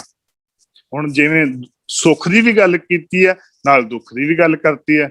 ਜਿਵੇਂ ਅਲਾਣੀਆਂ ਦੀ ਗੱਲ ਆਉਂਦੀ ਹੈ, ਅਲਾਣੀਆਂ ਆਮ ਤੌਰ ਦੇ ਉੱਤੇ ਜਦੋਂ ਦੁੱਖ ਦੀ ਘੜੀ ਆਉਂਦੀ ਹੈ, ਆਮ ਤੌਰ ਦੇ ਉੱਤੇ ਲੋਕ ਬੀਬੀਆਂ ਪਿੱਟਣ ਸਿਆਪੇ ਵੇਲੇ ਰੋ ਰੋ ਕੇ, ਹੇਕਾਂ ਲਾ ਲਾ ਕੇ ਉਸ ਦੀਆਂ ਤਾਰੀਫਾਂ ਦੇ ਰੂਪ ਦੇ ਅੰਦਰ ਵੀ ਤੂੰ ਚੰਗਾ ਹੁੰਦਾ ਸੈਂ, ਜਿਵੇਂ ਪਿੰਡਾਂ ਦੇ ਵਿੱਚ ਗਾਉਂਦੀਆਂ ਸਨ। ਲੇਕਿਨ ਸਾਹਿਬਾਂ ਨੇ ਆਖਿਆ ਕਿ ਨਹੀਂ, ਤੁਸੀਂ ਆਹ ਰੋਣਾ ਨਹੀਂ ਆ, ਤੁਸੀਂ ਬਲਕਿ ਉਸੇ ਚੀਜ਼ ਨੂੰ ਇੱਕ ਗੁਰਮਤਿ ਦੇ ਅਨੁਸਾਰ ਲੈ ਕਰਕੇ ਤੁਸੀਂ ਇਸ ਨੂੰ ਗੁਰਮਤਿ ਨੇ ਜਦੋਂ ਡੈਥ ਹੁੰਦੀ ਹੈ, ਦੁੱਖ ਵੇਲੇ, ਤੁਸੀਂ ਇਹ ਅਲਾਣੀਆਂ ਗਾਉਣੀਆਂ ਨੇ ਗੁਰਬਾਣੀ ਦੀਆਂ। ਜਦੋਂ ਗੁਰਬਾਣੀ ਦੀਆਂ ਦੁੱਖ ਸੁੱਖ ਦੇ ਵਿੱਚ ਹਰੇਕ ਥਾਂ ਦੇ ਉੱਤੇ ਜਦੋਂ ਗੁਰਬਾਣੀ ਜੀਵਨ ਚ ਆਊਗੀ ਨਾ, ਤੇ ਤੁਹਾਡਾ ਜੀਵਨ ਦੇ ਵਿੱਚ ਆਪਣੇ ਆਪ ਤਬਦੀਲੀ ਆਊਗੀ। ਜੇਕਰ ਜੀਵਨ ਚ ਤਬਦੀਲੀ ਨਾ ਆਈ ਤੇ ਫਿਰ ਜੀਵਨ ਜਿਉਣ ਦਾ ਫਾਇਦਾ ਨਹੀਂ ਹੈ। ਜਦੋਂ ਅਸੀਂ ਗੁਰਮਤਿ ਦੇ ਅਨੁਸਾਰ, ਦੇਖੋ ਜਨਮ ਤੋਂ ਲੈ ਕੇ ਮਰਨ ਤੱਕ ਦੇ ਸਾਰੇ ਕਾਰ ਵਿਹਾਰ ਗੁਰੂ ਪਾਤਸ਼ਾਹ ਨੇ ਗੁਰੂ ਗ੍ਰੰਥ ਸਾਹਿਬ ਜੀ ਮਹਾਰਾਜ ਜੀ ਅੰਦਰ ਇੱਕ ਇੱਕ ਕਰਕੇ ਸਾਨੂੰ ਸਮਝਾ ਦੇਣਾ ਕੀਤੇ। ਕਿਸੇ ਵੀ ਗੱਲ ਦੇ ਪ੍ਰਤੀ ਸਾਹਿਬਾਂ ਨੇ ਕੋਈ ਸ਼ੰਕਾ ਜਾਂ ਸ਼ੱਕ ਜਾਂ ਕੋਈ ਭੈ ਜਾਂ ਕੋਈ ਵਿਰੋਧ, ਕੋਈ ਡਰ ਸ਼ਿਕਵਾ ਰਹਿਣ ਨਹੀਂ ਦਿੱਤਾ। ਹਰੇਕ ਗੱਲ ਨੂੰ ਬੜੇ ਪਿਆਰ ਦੇ ਨਾਲ, ਬੜੀ ਸੋਚੀ ਦੇ ਨਾਲ ਸਾਹਿਬਾਂ ਨੇ ਸਮਝਾਉਣ ਦੀ ਕੋਸ਼ਿਸ਼ ਕੀਤੀ ਹੈ। ਹੁਣ ਜਿਵੇਂ ਘੋੜੀਆਂ ਸੀ ਅਲਾਣੀਆਂ, ਅਗਲਾ ਜਿਹੜਾ ਸਰਲੇਖ ਹੈ ਉਹ ਹੈ ਆਰਤੀ। ਹੁਣ ਆਰਤੀ ਕਿਵੇਂ ਕਰਨੀ ਹੈ? ਹੁਣ ਜਿਵੇਂ ਅੱਗੇ ਗੱਲ ਕਰ ਰਹੇ ਸਾਂ ਕਿ ਜਗਨਨਾਥਪੁਰੀ ਤੇ ਗੁਰੂ ਨਾਨਕ ਸਾਹਿਬ ਨੇ ਜਦੋਂ ਉੱਥੇ ਜਾ ਕੇ ਗੱਲ ਕੀਤੀ ਕਿ ਤੁਸੀਂ ਆਰਤੀ ਏਦਾਂ ਕਰਦੇ ਹੋ ਧੂਫ ਦੀਵੇ ਰੱਖ ਕਰਕੇ, ਸਾਹਿਬਾਂ ਨੇ ਆਖਿਆ ਕਿ ਨਹੀਂ ਭਲਿਓ, ਇਹ ਆਰਤੀ ਨਹੀਂ ਹੋ ਰਹੀ। ਆਰਤੀ ਅਸਲ ਵਿੱਚ ਗਗਨ ਮੈਂ ਥਾਲ ਰਵ ਚੰਦ ਦੀ ਬੁੱਤ ਬਨੇ ਤਾਰਿਕਾ ਮੰਡਲ ਜਨਕ ਮੋਤੀ ਦੇ ਪਰਮਾਤਮਾ ਦੀ ਆਰਤੀ ਤੇ ਲਗਾਤਾਰ ਹੋ ਰਹੀ ਹੈ। ਪਰਮਾਤਮਾ ਨੇ ਥਾਲ ਸਾਖੀ ਤੁਸੀਂ ਸਾਰੇ ਜਾਣਦੇ ਹੋ, ਸਾਰੇ ਪੜ੍ਹੇ ਲਿਖੇ ਹੋ। ਸਾਹਿਬਾਂ ਨੇ ਇੱਕ ਸਮਝਾਉਣ ਦੀ ਤਰਕ ਦੇ ਰਾਹੀਂ ਗੱਲ ਕੀਤੀ ਕਿ ਆਰਤੀ ਆ ਨਹੀਂ ਹੈ, ਬਲਕਿ ਆਹ ਆਰਤੀ ਪਰਮਾਤਮਾ ਦੀ ਹੋ ਰਹੀ ਹੈ, ਤੁਸੀਂ ਉਸ ਪਰਮਾਤਮਾ ਦੀ ਉਸਤਤ ਕਰੋ। ਹੁਣ ਅਗਲੇ 3 ਸਬਜੈਕਟ ਆ, ਕੁਚੱਜੀ, ਸੁਚੱਜੀ ਤੇ ਗੁਣਵੰਤੀ। ਅਗਲਾ ਜਿਹੜਾ ਸਰਲੇਖ ਹੈ, ਗੁਰਦੇਵ ਪਾਤਸ਼ਾਹ ਨੇ ਗੁਰਬਾਣੀ ਦੇ ਅੰਦਰ ਇੱਕ ਸਪਸ਼ਟ ਤੌਰ ਦੇ ਉੱਤੇ ਸਮਝਾਈ ਗੱਲ ਕਿ ਜਿੰਨੇ ਵੀ ਅਸੀਂ ਜੀਵ ਆ ਉਹ ਸਾਰੇ ਇਸਤਰੀ ਰੂਪ ਆ। ਇਹ ਸਾਡਾ ਸਾਰਿਆਂ ਦਾ ਪੇਕਾ ਘਰ ਆ। ਅਸੀਂ ਜੀਵਨ, ਜਿਵੇਂ ਸਾਡੇ ਘਰ ਜਿਸ ਦਿਨ ਲੜਕੀ ਜੰਮ ਪੈਂਦੀ ਹੈ ਨਾ, ਤੇ ਅਸੀਂ ਉਸ ਦਿਨ ਤੋਂ ਪ੍ਰਪੇਅਰ ਹੋ ਜਾਂਦੇ ਆ ਕਿ ਅਸੀਂ ਆਪਣੇ ਧੀ ਨੂੰ ਵਿਆਹ ਕੇ ਸਹੁਰੇ ਘਰ ਭੇਜਣਾ ਹੈ। ਤੇ ਹਰੇਕ ਮਾਂ ਦੀ ਇੱਛਾ ਇਹ ਹੁੰਦੀ ਹੈ, ਪਿਓ ਦੀ ਇੱਛਾ ਇਹ ਹੁੰਦੀ ਹੈ ਕਿ ਆਪਣੀ ਧੀ ਨੂੰ ਚੰਗੀ ਤਰੀਕੇ ਦੇ ਨਾਲ ਸਿਖਾ ਕੇ ਸਹੁਰੇ ਘਰ ਭੇਜਾਂ, ਤਾਂ ਕਿ ਕੱਲ ਨੂੰ ਕਿਤੇ ਇਹਦੀ ਸੱਸ ਇਹ ਤਾਨਾ ਮਿਹਣਾ ਨਾ ਮਾਰੇ ਕਿ ਤੇਰੀ ਮਾਂ ਕੁਚੱਜੀ ਨੇ ਤੈਨੂੰ ਚੱਜ ਨਹੀਂ ਸਿਖਾਇਆ। ਇਹ ਸਾਡਾ ਸਾਰਿਆਂ ਦਾ ਮਨ ਦੇ ਵਿੱਚ ਇਹ ਹੁੰਦਾ ਆ ਕਿ ਮੈਂ ਆਪਣੀ ਧੀ ਨੂੰ ਕੁਝ ਚੰਗਾ ਸਿਖਾਵਾਂ ਤਾਂ ਕਿ ਮੈਨੂੰ ਕਿਤੇ ਲਾਮਾ ਨਾ ਵੱਜੇ। ਬਸ ਉਸੇ ਤਰੀਕੇ ਦੇ ਨਾਲ ਇਹ ਸਾਡਾ ਸਾਰਿਆਂ ਦਾ ਮਨੁੱਖਾ ਜੀਵਨ ਜਿਹੜਾ ਪੇਕਾ ਘਰ ਹੈ। ਅਸੀਂ ਸਾਰਿਆਂ ਨੇ ਵਿਆਹ ਕੇ ਸਹੁਰੇ ਘਰ ਜਾਣਾ। ਸਹੁਰਾ ਘਰ ਕਿਹੜਾ? ਪਰਮਾਤਮਾ ਦਾ ਦਰ। ਜਿਸ ਦਿਨ ਸਾਡੀ ਮੌਤ ਹੋਣੀ, ਅਸੀਂ ਉਸ ਦਿਨ ਸਹੁਰੇ ਘਰ ਜਾਣਾ ਹੈ। ਤੇ ਹੁਣ ਜੇਕਰ ਮਨੁੱਖਾ ਜੀਵਨ ਦੇ ਅੰਦਰ, ਪੇਕੇ ਘਰ ਦੇ ਅੰਦਰ ਅਸੀਂ ਆਣ ਕੇ ਕੁਛ ਨਹੀਂ ਕੀਤਾ, ਨਾ ਕੋਈ ਸ਼ੁਭ ਗੁਣ ਲੈ ਕੇ ਆਏ, ਨਾ ਸਤ ਸੰਤੋਖ ਦਇਆ ਧਰਮ ਧੀਰਜ, ਅਸੀਂ ਜੀਵਨ ਚ ਕੁਝ ਨਹੀਂ ਕਮਾਇਆ ਜੇਕਰ, ਤੇ ਜਦੋਂ ਮਾਲਕ ਦੇ ਦਰ ਦੇ ਉੱਤੇ ਜਾਵਾਂਗੇ ਤੇ ਮਾਲਕ ਸਾਨੂੰ ਪੁੱਛ ਕਰੂਗਾ ਕਿ ਭਲਿਆ ਤੂੰ ਆਪਣੇ ਜੀਵਨ ਚ ਕਰਕੇ ਕੀ ਆਇਆ ਆ? ਤੂੰ ਜੀਵਨ ਚ ਕੁਝ ਕਮਾਇਆ ਹੈ? ਜੀਵਨ ਚ ਕੋਈ ਦਾਨ ਪੁੰਨ ਕੀਤਾ, ਕੋਈ ਭਜਨ ਬੰਦਗੀ ਕੀਤੀ, ਕੋਈ ਸੇਵਾ ਸਿਮਰਨ ਕੀਤਾ, ਜਾਂ ਕੋਈ ਸ਼ੁਭ ਗੁਣ ਕਮਾਇਆ? ਤੇ ਪਰਮਾਤਮਾ ਦਾ ਜਦੋਂ ਲੇਖਾ ਜੋਖਾ ਹੋਵੇਗਾ ਪਰਮਾਤਮਾ ਦਰ ਦੇ ਉੱਤੇ, ਫਿਰ ਬੜੀ ਮੁਸ਼ਕਿਲ ਹੋ ਜਾਣੀ ਹੈ। ਅਸੀਂ ਪਰਮਾਤਮਾ ਨੂੰ ਕੀ ਜਵਾਬ ਦੇਵਾਂਗੇ? ਜਦੋਂ ਅਸੀਂ ਦੇਖੋ, ਅਸੀਂ ਆਪਣੇ ਜੀਵਨ ਦੇ ਵਿੱਚ ਝਾਤ ਮਾਰਦੇ ਆ ਨਾ, ਜਾਂ ਤੇ ਅਸੀਂ ਆਪਣੇ ਅਵਗੁਣਾਂ ਨੂੰ ਤੇ ਗੁਣਾਂ ਨੂੰ ਜਾਂ ਅਸੀਂ ਖੁਦ ਜਾਣਦੇ ਹਾਂ, ਜਾਂ ਸਾਡਾ ਪਰਮਾਤਮਾ ਜਾਣਦਾ ਹੈ। ਹੋਰ ਦੁਨੀਆ ਦੇ ਅੰਦਰ ਕੋਈ ਕਿਸੇ ਨੂੰ ਨਹੀਂ ਜਾਣ ਸਕਦਾ। ਬਾਹਰੀ ਤੌਰ ਦੇ ਉੱਤੇ ਸਾਡੇ ਪਹਿਰਾਵੇ ਨੂੰ ਦੇਖ ਕੇ, ਸਾਡੇ ਰਹਿਣ ਸਹਿਣ ਨੂੰ ਦੇਖ ਕੇ, ਸਾਡੇ ਅਹੁਦੇ ਨੂੰ ਵੇਖ ਕੇ ਕੋਈ ਨਾ ਕੋਈ ਆਖੇਗਾ ਕਿ ਹਾਂ ਇਹ ਫਲਾਣੇ ਪੋਸਟ ਦੇ ਉੱਤੇ ਬੈਠਾ ਆ, ਇਹ ਹੈਡ ਗ੍ਰੰਥੀ ਆ, ਜਾਂ ਇਹ ਸਿੰਘ ਸਾਹਿਬ ਹੈ। ਬਾਹਰੀ ਤੌਰ ਦੇ ਉੱਤੇ ਜਾਣਦਾ ਹੈ, ਲੇਕਿਨ ਅੰਦਰੂਨੀ ਤੌਰ ਦੇ ਉੱਤੇ ਕੋਈ ਨਹੀਂ ਜਾਣਦਾ ਕਿ ਇਹਦਾ ਜੀਵਨ ਕੈਸਾ ਹੈ, ਕਿ ਇਹ ਖੁਦ ਨਿਤਨੇਮੀ ਹੈਗਾ ਆ, ਕਿ ਇਹਦੇ ਜੀਵਨ ਦੇ ਅੰਦਰ ਕਮਾਈ ਹੈਗੀ ਆ, ਕਿ ਬਾਹਰੀ ਤੌਰ ਤੇ ਦੂਜਿਆਂ ਨੂੰ ਅਵਰ ਉਪਦੇਸ਼ੇ ਆਪ ਨਾ ਕਰੇ ਆਵੋ ਜਾਓ ਜਨਮੇ ਮਰੇ, ਸਿਰਫ ਕਿਤੇ ਆਪਣੇ ਤੱਕ ਹੀ ਸੀਮਤ ਤੇ ਨਹੀਂ ਰਹਿ ਗਿਆ। ਇਹ ਸਿਰਫ ਜਾਂ ਤੇ ਅਸੀਂ ਆਪਣੇ ਅਵਗੁਣ ਜਾਣਦੇ ਹਾਂ, ਜਾਂ ਸਾਡਾ ਰੱਬ ਜਾਣਦਾ, ਹੋਰ ਦੂਸਰਾ ਇਨਸਾਨ ਕੋਈ ਨਹੀਂ ਜਾਣ ਸਕਦਾ। ਹੁਣ ਜਿਹੜੀ ਕੁਚੱਜੀ ਹੈ, ਜਦੋਂ ਸ਼ੀਸ਼ੇ ਸਾਹਮਣੇ ਹੋਵਾਂਗੇ, ਪਰ ਸ਼ੀਸ਼ਾ ਕਿਹੜਾ? ਪ੍ਰਭੂ ਪਰਮਾਤਮਾ। ਪਰਮਾਤਮਾ ਪੁੱਛੂਗਾ ਕਿ ਹਾਂ ਬਈ ਤੈਨੂੰ ਭੇਜਿਆ ਸੀ, ਤੂੰ ਕੀ ਲੈ ਕੇ ਆਇਆ? ਜੇਕਰ ਸਾਡੇ ਚ ਕੋਈ ਚੱਜ ਨਾ ਹੋਇਆ ਤੇ ਮਾਲਕ ਦੇ ਦਰ ਤੇ ਅਸੀਂ ਨਿਮਾਣੇ ਹੋ ਜਾਵਾਂਗੇ ਨਾ, ਕੁਚੱਜੇ ਹੋ ਜਾਵਾਂਗੇ। ਦੂਸਰੀ ਗੱਲ ਕੀਤੀ ਸੁਚੱਜੀ, ਜਿਹਦੇ ਵਿੱਚ ਜਿਹਨੇ ਕੁਝ ਨਾ ਕੁਝ ਜੀਵਨ ਚ ਕਮਾਇਆ। ਤੇ ਤੀਸਰਾ ਪੁਆਇੰਟ ਹੈ ਗੁਣਵੰਤੀ। ਸਾਹਿਬਾਂ ਨੇ ਤਿੰਨਾਂ ਦੇ ਰੂਪ ਦੇ ਅੰਦਰ ਸਰਲੇਖ ਦਿੱਤੇ ਨੇ, ਔਰ ਤਿੰਨਾਂ ਨੂੰ ਹੀ ਸ਼ਬਦ ਉਚਾਰਨ ਕੀਤੇ ਨੇ ਕਿ ਕਿਵੇਂ ਇਹਨਾਂ ਦੇ ਸ਼ਬਦ ਨੇ। ਅਗਲਾ ਜਿਹੜਾ ਸਰਲੇਖ ਹੈ ਉਹ ਹੈ ਜਾਨੜੀ ਹੈ ਕਿ ਘਰ ਗਾਵਣਾ। ਅਗਲਾ ਹੈ ਆਨੰਦ ਸਾਹਿਬ ਜੀ ਬਾਣੀ ਦਾ, ਜਿਹਨੂੰ ਅਸੀਂ ਰੋਜ਼ਾਨਾ, ਉਹ ਅੰਮ੍ਰਿਤ ਦੀ ਬਾਣੀ ਹੈ, ਅੰਮ੍ਰਿਤ ਵੇਲੇ ਦੀ ਵੀ ਬਾਣੀ ਹੈ। ਆਨੰਦ ਸਾਹਿਬ ਦੀ ਇੱਕ ਐਸੀ ਬਾਣੀ ਹੈ ਜਿਹੜੀ ਦੁੱਖ ਵੇਲੇ ਵੀ ਪੜ੍ਹੀ ਜਾਂਦੀ, ਸੁੱਖ ਵੇਲੇ ਵੀ ਪੜ੍ਹੀ ਜਾਂਦੀ। ਆਨੰਦ ਇੱਕ ਐਸਾ ਸ਼ਬਦ ਹੈ ਜਿਹਦਾ ਕੋਈ ਵਿਰੋਧੀ ਸ਼ਬਦ ਨਹੀਂ ਹੈਗਾ। ਦੁਨੀਆ ਦੇ ਅੰਦਰ ਹਰੇਕ ਸ਼ਬਦ ਦਾ ਵਿਰੋਧੀ ਸ਼ਬਦ ਹੈ, ਲੇਕਿਨ ਆਨੰਦ ਦਾ ਸ਼ਬਦ ਵਿਰੋਧੀ ਸ਼ਬਦ ਤੁਹਾਨੂੰ ਕਿਤੇ ਨਹੀਂ, ਕਿਸੇ ਡਿਕਸ਼ਨਰੀ 'ਚ ਨਹੀਂ ਮਿਲੇਗਾ। ਆਨੰਦ ਸਾਹਿਬ ਦੀ ਬਾਣੀ ਸਾਹਿਬਾਂ ਨੇ ਉਚਾਰਨ ਕੀਤੀ 40 ਪੌੜੀਆਂ ਅੰਦਰ, ਧੰਨ ਗੁਰੂ ਅਮਰਦਾਸ ਜੀ ਮਹਾਰਾਜ ਜੀ ਦੀ ਉਚਾਰਨ ਕੀਤੀ ਹੋਈ ਹੈ। ਇਸ ਦੇ ਵਿੱਚ ਹਰੇਕ ਜੀਵਨ ਦੇ ਪਹਿਲੂ ਨੂੰ ਛੋਹਿਆ ਆ ਕਿ ਤੁਸੀਂ ਜੇਕਰ ਅੱਖਾਂ ਕਿਵੇਂ ਪਵਿੱਤਰ ਹੋਣੀਆਂ ਨੇ, ਹੱਥ ਕਿਵੇਂ ਪਵਿੱਤਰ ਹੋਣੇ ਨੇ, ਪੈਰ ਕਿਵੇਂ ਪਵਿੱਤਰ ਹੋਣੇ ਨੇ, ਮਸਤਕ ਕਿਵੇਂ ਪਵਿੱਤਰ ਹੋਣਾ, ਹਰੇਕ ਗੱਲ ਸਾਹਿਬਾਂ ਨੇ ਸਮਝਾਉਣ ਦੀ ਕੋਸ਼ਿਸ਼ ਕੀਤੀ ਹੈ ਕਿ ਆਨੰਦ ਤਾਈਂ ਪਹੁੰਚਣ ਦੀ ਅਵਸਥਾ ਦੀ ਗੱਲ ਕੀਤੀ ਹੈ। ਅਗਲਾ ਸ਼ਬਦ ਹੈ ਸਦ ਬਾਣੀ ਦਾ।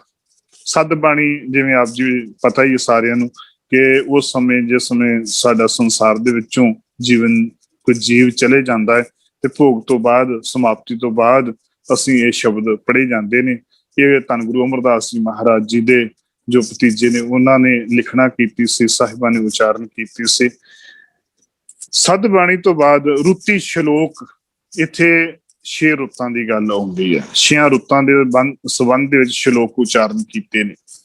ਫਿਰ ਅਗਲਾ ਜਿਹੜਾ ਸਰਲੇਖ ਹੋਇਆ ਦੱਖਣੀ ਓਂਕਾਰ, ਸਾਹਿਬਾਂ ਨੇ ਓਂਕਾਰ ਨਾਂ ਦੀ ਬਾਣੀ ਉਚਾਰਨ ਕੀਤੀ ਹੈ। ਫਿਰ ਅਗਲਾ ਸਰਲੇਖ ਹੁੰਦਾ ਹੈ ਸਿੱਧ ਗੋਸ਼ਟ। ਸਿੱਧ ਗੋਸ਼ਟ ਗੁਰੂ ਨਾਨਕ ਸਾਹਿਬ ਦੇ ਨਾਲ ਜੋ ਗੋਸ਼ਟਾਂ ਹੋਈਆਂ ਨੇ ਉਹ ਅਸਲ ਦੇ ਵਿੱਚ ਵੱਖ-ਵੱਖ ਵਿਦਵਾਨਾਂ ਨੇ, ਕਿਸੇ ਨੇ 3 ਗੋਸ਼ਟਾਂ ਲਿਖੀਆਂ, ਕਿਸੇ ਨੇ 4 ਗੋਸ਼ਟਾਂ ਲਿਖੀਆਂ ਨੇ। ਲੇਕਿਨ ਇਹ ਜਿਹੜੀ ਸਿੱਧ ਗੋਸ਼ਟ ਨਾਂ ਦੀ ਬਾਣੀ ਹੈ ਇਹ ਗੁਰਦੁਆਰਾ ਅਚਲ ਸਾਹਿਬ ਵਿਖੇ, ਜੋ ਕਿ ਬਟਾਲੇ ਦੇ ਲਾਗੇ ਬਿਲਕੁਲ ਗੁਰਦਾਸਪੁਰ ਜ਼ਿਲ੍ਹਾ ਪੰਜਾਬ ਦੀ ਧਰਤੀ ਦੇ ਉੱਤੇ ਹੈ, ਉੱਥੇ ਉਚਾਰਨ ਕੀਤੀ ਹੈ। ਇੱਥੇ ਸਾਹਿਬਾਂ ਨੇ ਸਿੱਧ ਗੋਸ਼ਟ ਦੇ ਰੂਪ ਦੇ ਅੰਦਰ ਸਿੱਧਾਂ ਦੇ ਨਾਲ ਵਿਚਾਰ ਚਰਚਾ ਕੀਤੀ। ਸੋਨੂੰ ਮੇਲਾ ਸ਼ਿਵਰਾਤ ਦਾ ਨਾਨਕ ਅਚਲ ਬਟਾਲੇ ਆਈ ਦੇ ਰੂਪ ਦੇ ਅੰਦਰ ਭਾਈ ਭਾਈ ਗੁਰਦਾਸ ਜੀ ਨੇ ਹਵਾਲਾ ਦੇ ਕੇ ਸਮਝਾਇਆ। ਇੱਥੇ ਸਾਹਿਬਾਂ ਨੇ ਇਹ ਪਾਵਨ ਪਵਿੱਤਰ ਬਾਣੀ ਉਚਾਰਨ ਕੀਤੀ। ਇੱਥੇ ਦੇਖੋ ਸਿੱਧ ਗੋਸ਼ਟ ਕੋਈ ਆਮ ਬਾਣੀ ਨਹੀਂ ਹੈ, ਇੱਥੇ ਸਾਰੇ ਹੀ ਅਧਿਆਤਮਕ ਪੱਖੀ ਸਵਾਲ ਕੀਤੇ ਹੈ। ਇੱਥੇ ਉਹ ਅਵਸਥਾ ਦੇ ਸਵਾਲ ਕੀਤੇ ਜਿਹੜੇ ਆਮ ਇਨਸਾਨ ਦੇ ਨਾ ਸਮਝਾਉਣ ਵਾਲੇ ਸਨ। ਸਾਹਿਬਾਨ ਦੇ ਕੋਲ ਸਿੱਧਾਂ ਨੇ ਸਵਾਲ ਜਵਾਬ ਕੀਤੇ ਨੇ, ਉਹਨਾਂ ਸਵਾਲਾਂ ਦੇ ਜਵਾਬ ਗੁਰਦੇਵ ਪਾਤਸ਼ਾਹ ਨੇ ਦਿੱਤੇ ਨੇ। ਅਗਲਾ ਸ਼ਬਦ ਹੈ ਕਾਫੀ। ਇਹ ਸਨ ਵੱਡੇ ਸਰਲੇਖ ਜਿਹੜੇ ਨੇ। ਹੁਣ ਇਸ ਤੋਂ ਇਲਾਵਾ ਕੁਝ ਛੋਟੇ ਸਰਲੇਖ ਵੀ ਹੈਗੇ ਹਨ, ਜਿਵੇਂ ਗੁਰਬਾਣੀ ਦੇ ਅੰਦਰ 1 ਤੁਕੇ, 2 ਤੁਕੇ, 3 ਤੁਕੇ, 4 ਤੁਕੇ ਜਾਂ 1 ਪਦੇ। ਇਹ ਜਿਹੜੇ 1 ਤੁਕੇ ਹੈ, 1 ਤੁਕੇ ਤੋਂ ਭਾਵ ਉਹ ਸ਼ਬਦ ਜਿਨ੍ਹਾਂ ਦੀ ਇੱਕ ਆਮ ਤੌਰ ਤੇ 2-2 ਪੰਕਤੀਆਂ ਦੀ ਇੱਕ ਪੰਕਤੀ ਆਉਂਦੀ, ਇੱਕ ਬੰਦ ਆਉਂਦਾ ਆ। ਲੇਕਿਨ ਇਹਦੇ ਸਿਰਫ 1 ਤੁਕੇ ਵਾਲੇ ਦਾ ਸਿਰਫ 1 ਤੁਕ ਜਿਹਦੀ ਹੁੰਦੀ ਹੈ ਉਹਨੂੰ 1 ਤੁਕਾ ਆਖਿਆ। ਜਿਹੜੇ 2 ਪੰਕਤੀਆਂ ਵਾਲੇ ਉਹਨਾਂ ਨੂੰ 2 ਪੰਕਤੀਆਂ ਦਾ ਇੱਕ ਬੰਦ ਦੇ ਵਿੱਚ ਹੋਣ ਉਹਨਾਂ ਨੂੰ 2 ਤੁਕੇ ਆਖਿਆ ਜਾਂਦਾ ਹੈ।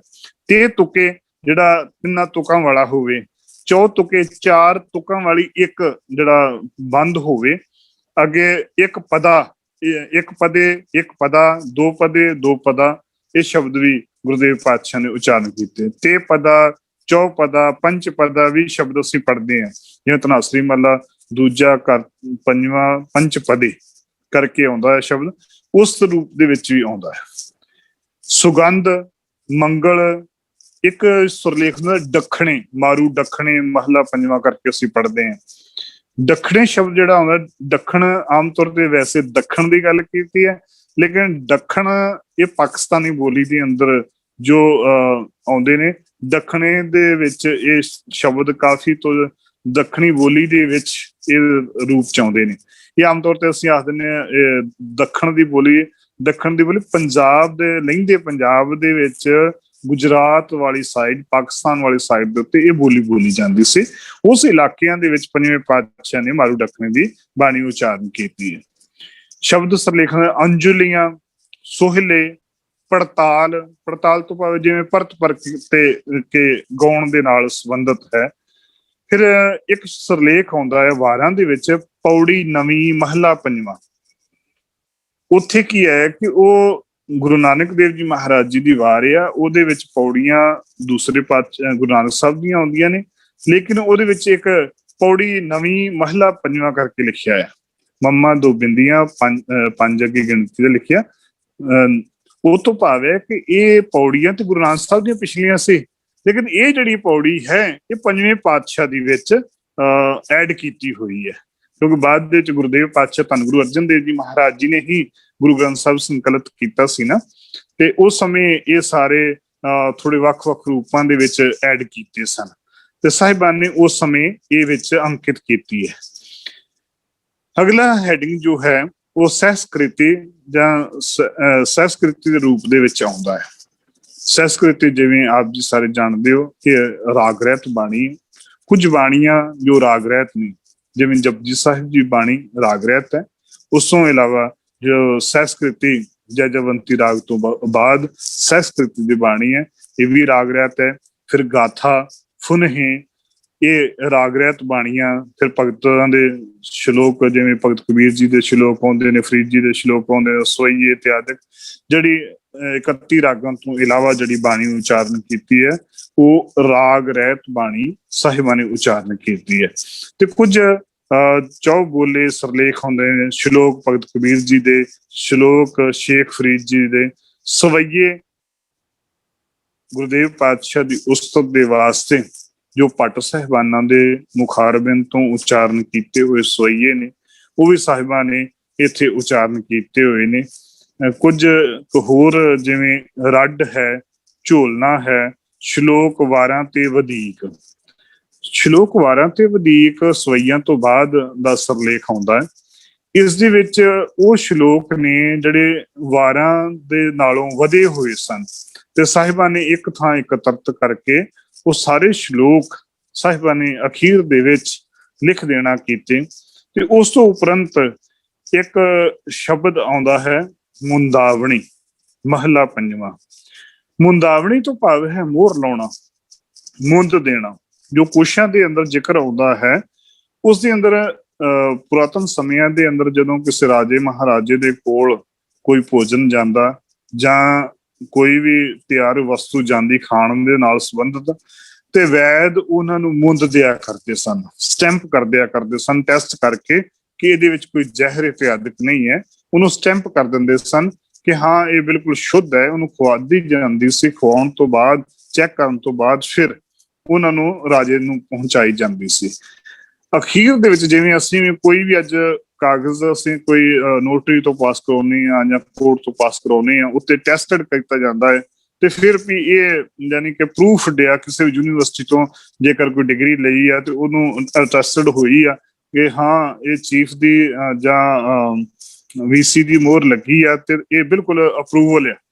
ਬਸ ਉਸੇ ਤਰੀਕੇ ਦੇ ਨਾਲ ਧੰਨ ਗੁਰੂ ਅਰਜਨ ਦੇਵ ਜੀ ਮਹਾਰਾਜ ਜੀ ਨੇ ਅਪਰੂਵਲ ਕਰਕੇ ਗੁਰੂ ਗ੍ਰੰਥ ਸਾਹਿਬ ਜੀ ਮਹਾਰਾਜ ਜੀ ਸਾਡੀ ਝੋਲੀ ਦੇ ਵਿੱਚ ਪਾਇਆ, ਪੰਥ ਦੀ ਝੋਲੀ ਚ ਪਾਇਆ ਕਿ ਤੁਸੀਂ ਇਸ ਆਤਮਾ ਗ੍ਰੰਥ ਵਿੱਚ, ਸਰੀਰ ਪੰਥ ਦੇ ਵਿੱਚ ਜਿਹੜੀ ਗੱਲ ਸਾਹਿਬਾਂ ਨੇ ਕੀਤੀ, ਸਾਹਿਬਾਂ ਨੇ ਮੁੰਦਾਵਣੀ ਮੁੰਦ ਕੇ ਸਾਡੇ ਝੋਲੀ ਦੇ ਵਿੱਚ ਇਹ ਪਾਵਨ ਪਵਿੱਤਰ ਸਾਨੂੰ ਸਰੂਪ ਦਿੱਤਾ, ਇਹ ਅਗੰਮੀ ਜੋਤ ਦੇ ਰੂਪ ਦੇ ਅੰਦਰ ਦੇਣਾ ਕੀਤਾ।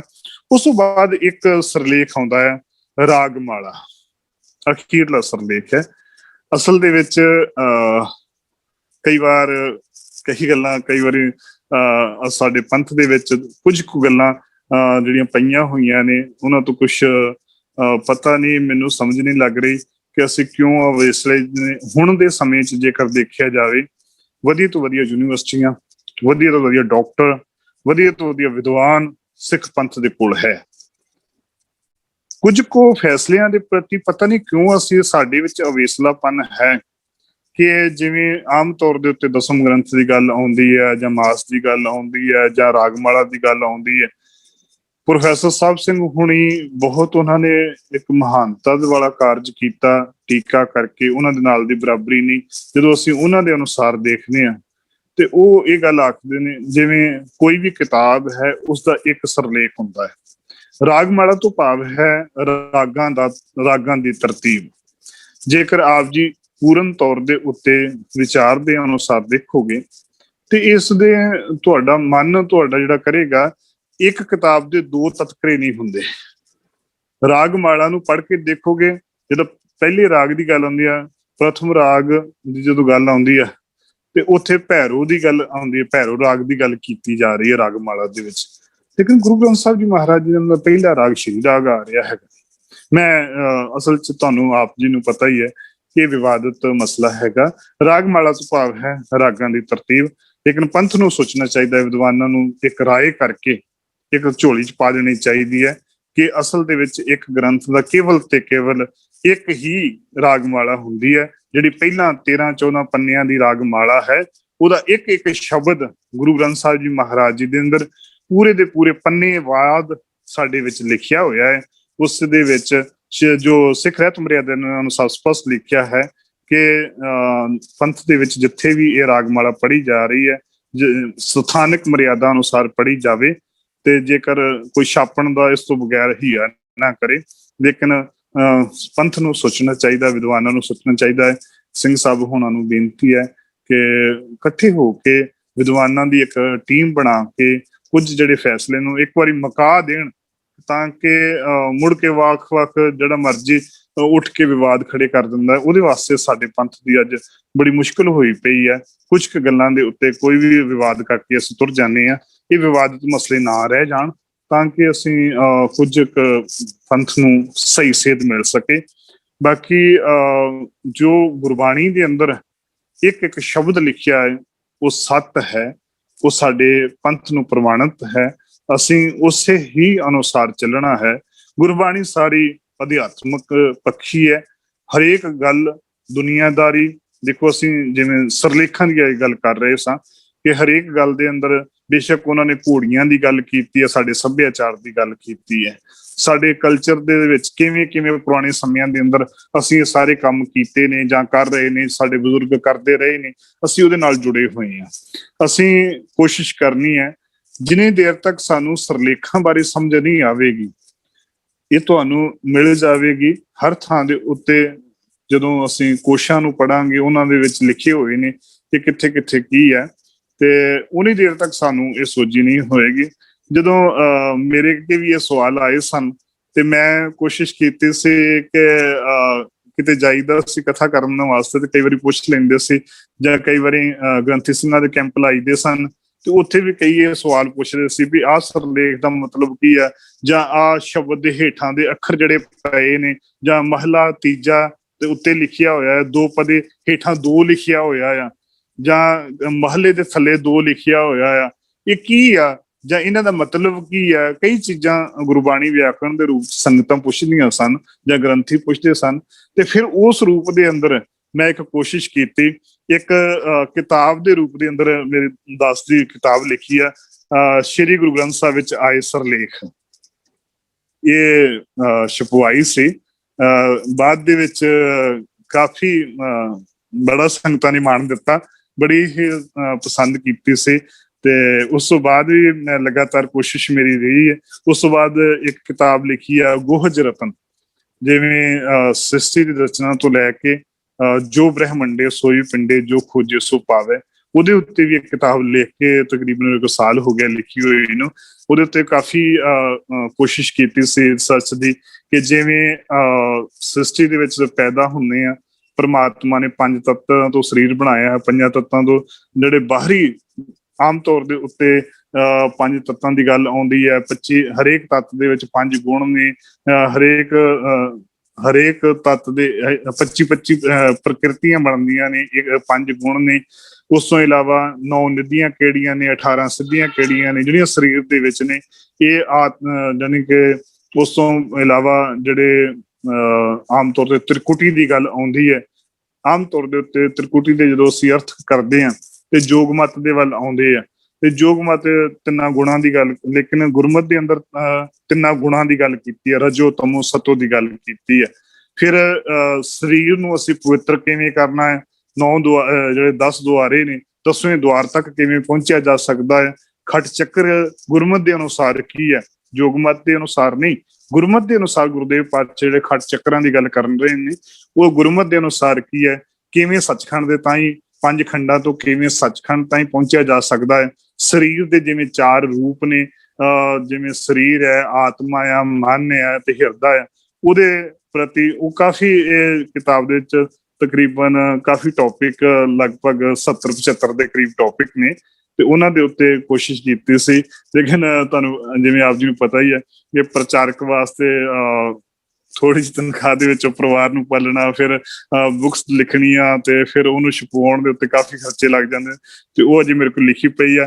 ਹੁਣ ਮੈਂ ਜਿਹੜਾ ਅਗਲਾ ਪ੍ਰੋਜੈਕਟ ਲਿਆ ਆ ਉਹ ਇਸ ਲਿਆ ਆ ਕਿ ਚਲੋ YouTube ਤੇ ਬਣਾਉਣਾ ਸੌਖਾ ਆ, ਕਿ ਅਸੀਂ ਉਸ ਚੀਜ਼ ਨੂੰ ਗੁਰਬਾਣੀ ਦੇ ਕੋਸ਼ਾਂ ਵਿੱਚੋਂ ਲੈ ਕੇ, ਜਿਵੇਂ ਫਲੇ ਸ਼ਬਦ ਲਿਆ ਆ ਜਾਂ ਹਰਟ ਸ਼ਬਦ ਲਿਆ ਆ, ਕਿ ਉਹ ਹਰਟ ਨੂੰ ਪੁਰਾਣੀਆਂ ਤਸਵੀਰਾਂ ਲੱਭ ਕੇ ਕੋਸ਼ਿਸ਼ ਕਰ ਰਿਹਾ ਮੈਂ ਇਕੱਤਰਤ ਕਰਨ ਦੀਆਂ, ਤੇ ਨਾਲ ਕੋਸ਼ਾਂ ਦੇ ਵਿੱਚੋਂ ਅਰਥ ਲੱਭ ਕੇ, ਨਾਲ ਫਿਰ ਗੁਰਬਾਣੀ ਦੀਆਂ ਪੰਕਤੀਆਂ ਨਾਲ ਲੈ ਕੇ ਗੁਰੂ ਪਾਤਸ਼ਾਹ ਨੇ ਕਿੱਥੇ ਕਿੱਥੇ ਇਹ ਸ਼ਬਦ ਗੁਰੂ ਗ੍ਰੰਥ ਸਾਹਿਬ ਚ ਵਰਤੇ ਨੇ, ਉਹ ਇੱਕ ਚੈਨਲ ਬਣਾਇਆ ਆ ਗੁਰਮਤ ਐਂਡ ਕਲਚਰ ਦੇ ਵਿੱਚ YouTube ਤੇ, ਉਹ ਤੇ ਪਾਈ ਜਾ ਰਿਹਾ। ਕਿਤੇ ਮਾਲਕ ਮਿਹਰ ਕਰੂਗਾ ਤੇ ਉਹ ਕਿਤਾਬ ਦਾ ਰੂਪ ਵੀ ਸੰਗਤ ਦੇ ਵਿੱਚ ਦੇਵਾਂਗੇ। ਤੇ ਕੋਸ਼ਿਸ਼ ਇਹੀ ਹੈ ਕਿ ਜਿੰਨਾ ਵੀ ਪ੍ਰਚਾਰ ਪ੍ਰਸਾਰ ਹੋ ਸਕੇ ਉਹ ਕੀਤਾ ਜਾਵੇ। ਆਪਣੇ ਵੱਲੋਂ ਤੇ ਕੋਸ਼ਿਸ਼ ਇਹੀ ਆ। ਬਾਕੀ ਸੰਗਤਾਂ ਵੀ ਅਰਦਾਸ ਕਰਿਓ ਕਿ ਜਿੰਨੇ ਸਵਾਸ ਲਿਖੇ ਨੇ ਗੁਰੂ ਦੇ ਲੇਖੇ ਦੇ ਵਿੱਚ ਲੱਗ ਜਾਣ ਪ੍ਰਚਾਰ ਕਰਦਿਆਂ ਹੋਇਆਂ, ਕਿਉਂਕਿ ਪਤਾ ਨਹੀਂ ਜ਼ਿੰਦਗੀ ਦਾ ਕਿਹੜੇ ਵੇਲੇ ਇਸ ਸਮੇਂ ਤੋਂ ਤੁਰ ਜਾਣਾ ਆ, ਕਿਸੇ ਦਾ ਵੀ ਘੜੀ ਦਾ ਪਤਾ ਨਹੀਂ ਆ। ਲੇਕਿਨ ਜਿੰਨਾ ਵੀ ਗੁਰਮੁਖ ਹੋ ਸਕੇ ਮਾਲਕ ਰਹਿਮਤ ਗੁਰੂ ਦੇ ਦਰ ਤੇ ਜ਼ਰੂਰ ਅਰਦਾਸ ਕਰਿਓ ਕਿ ਪ੍ਰਚਾਰ ਨੂੰ ਹੀ ਸਮਰਪਿਤ ਹੋ ਜਾਈਏ। ਸੱਚੇ ਪਾਤਸ਼ਾਹ ਰਹਿਮਤ ਕਰਨ, ਵਿਚਾਰਾਂ ਕਰਦਿਆਂ ਅਨੇਕਾਂ ਭੁੱਲਾਂ ਚੁੱਕਾਂ ਹੋਈਆਂ ਹੋਣਗੀਆਂ। ਭੁੱਲ ਚੁੱਕ ਦੀ ਖਿਮਾ। ਵਾਹਿਗੁਰੂ ਜੀ ਕਾ ਖਾਲਸਾ, ਵਾਹਿਗੁਰੂ ਜੀ ਕੀ ਫਤਿਹ। ਵਾਹਿਗੁਰੂ ਜੀ ਕੀ ਫਤਿਹ।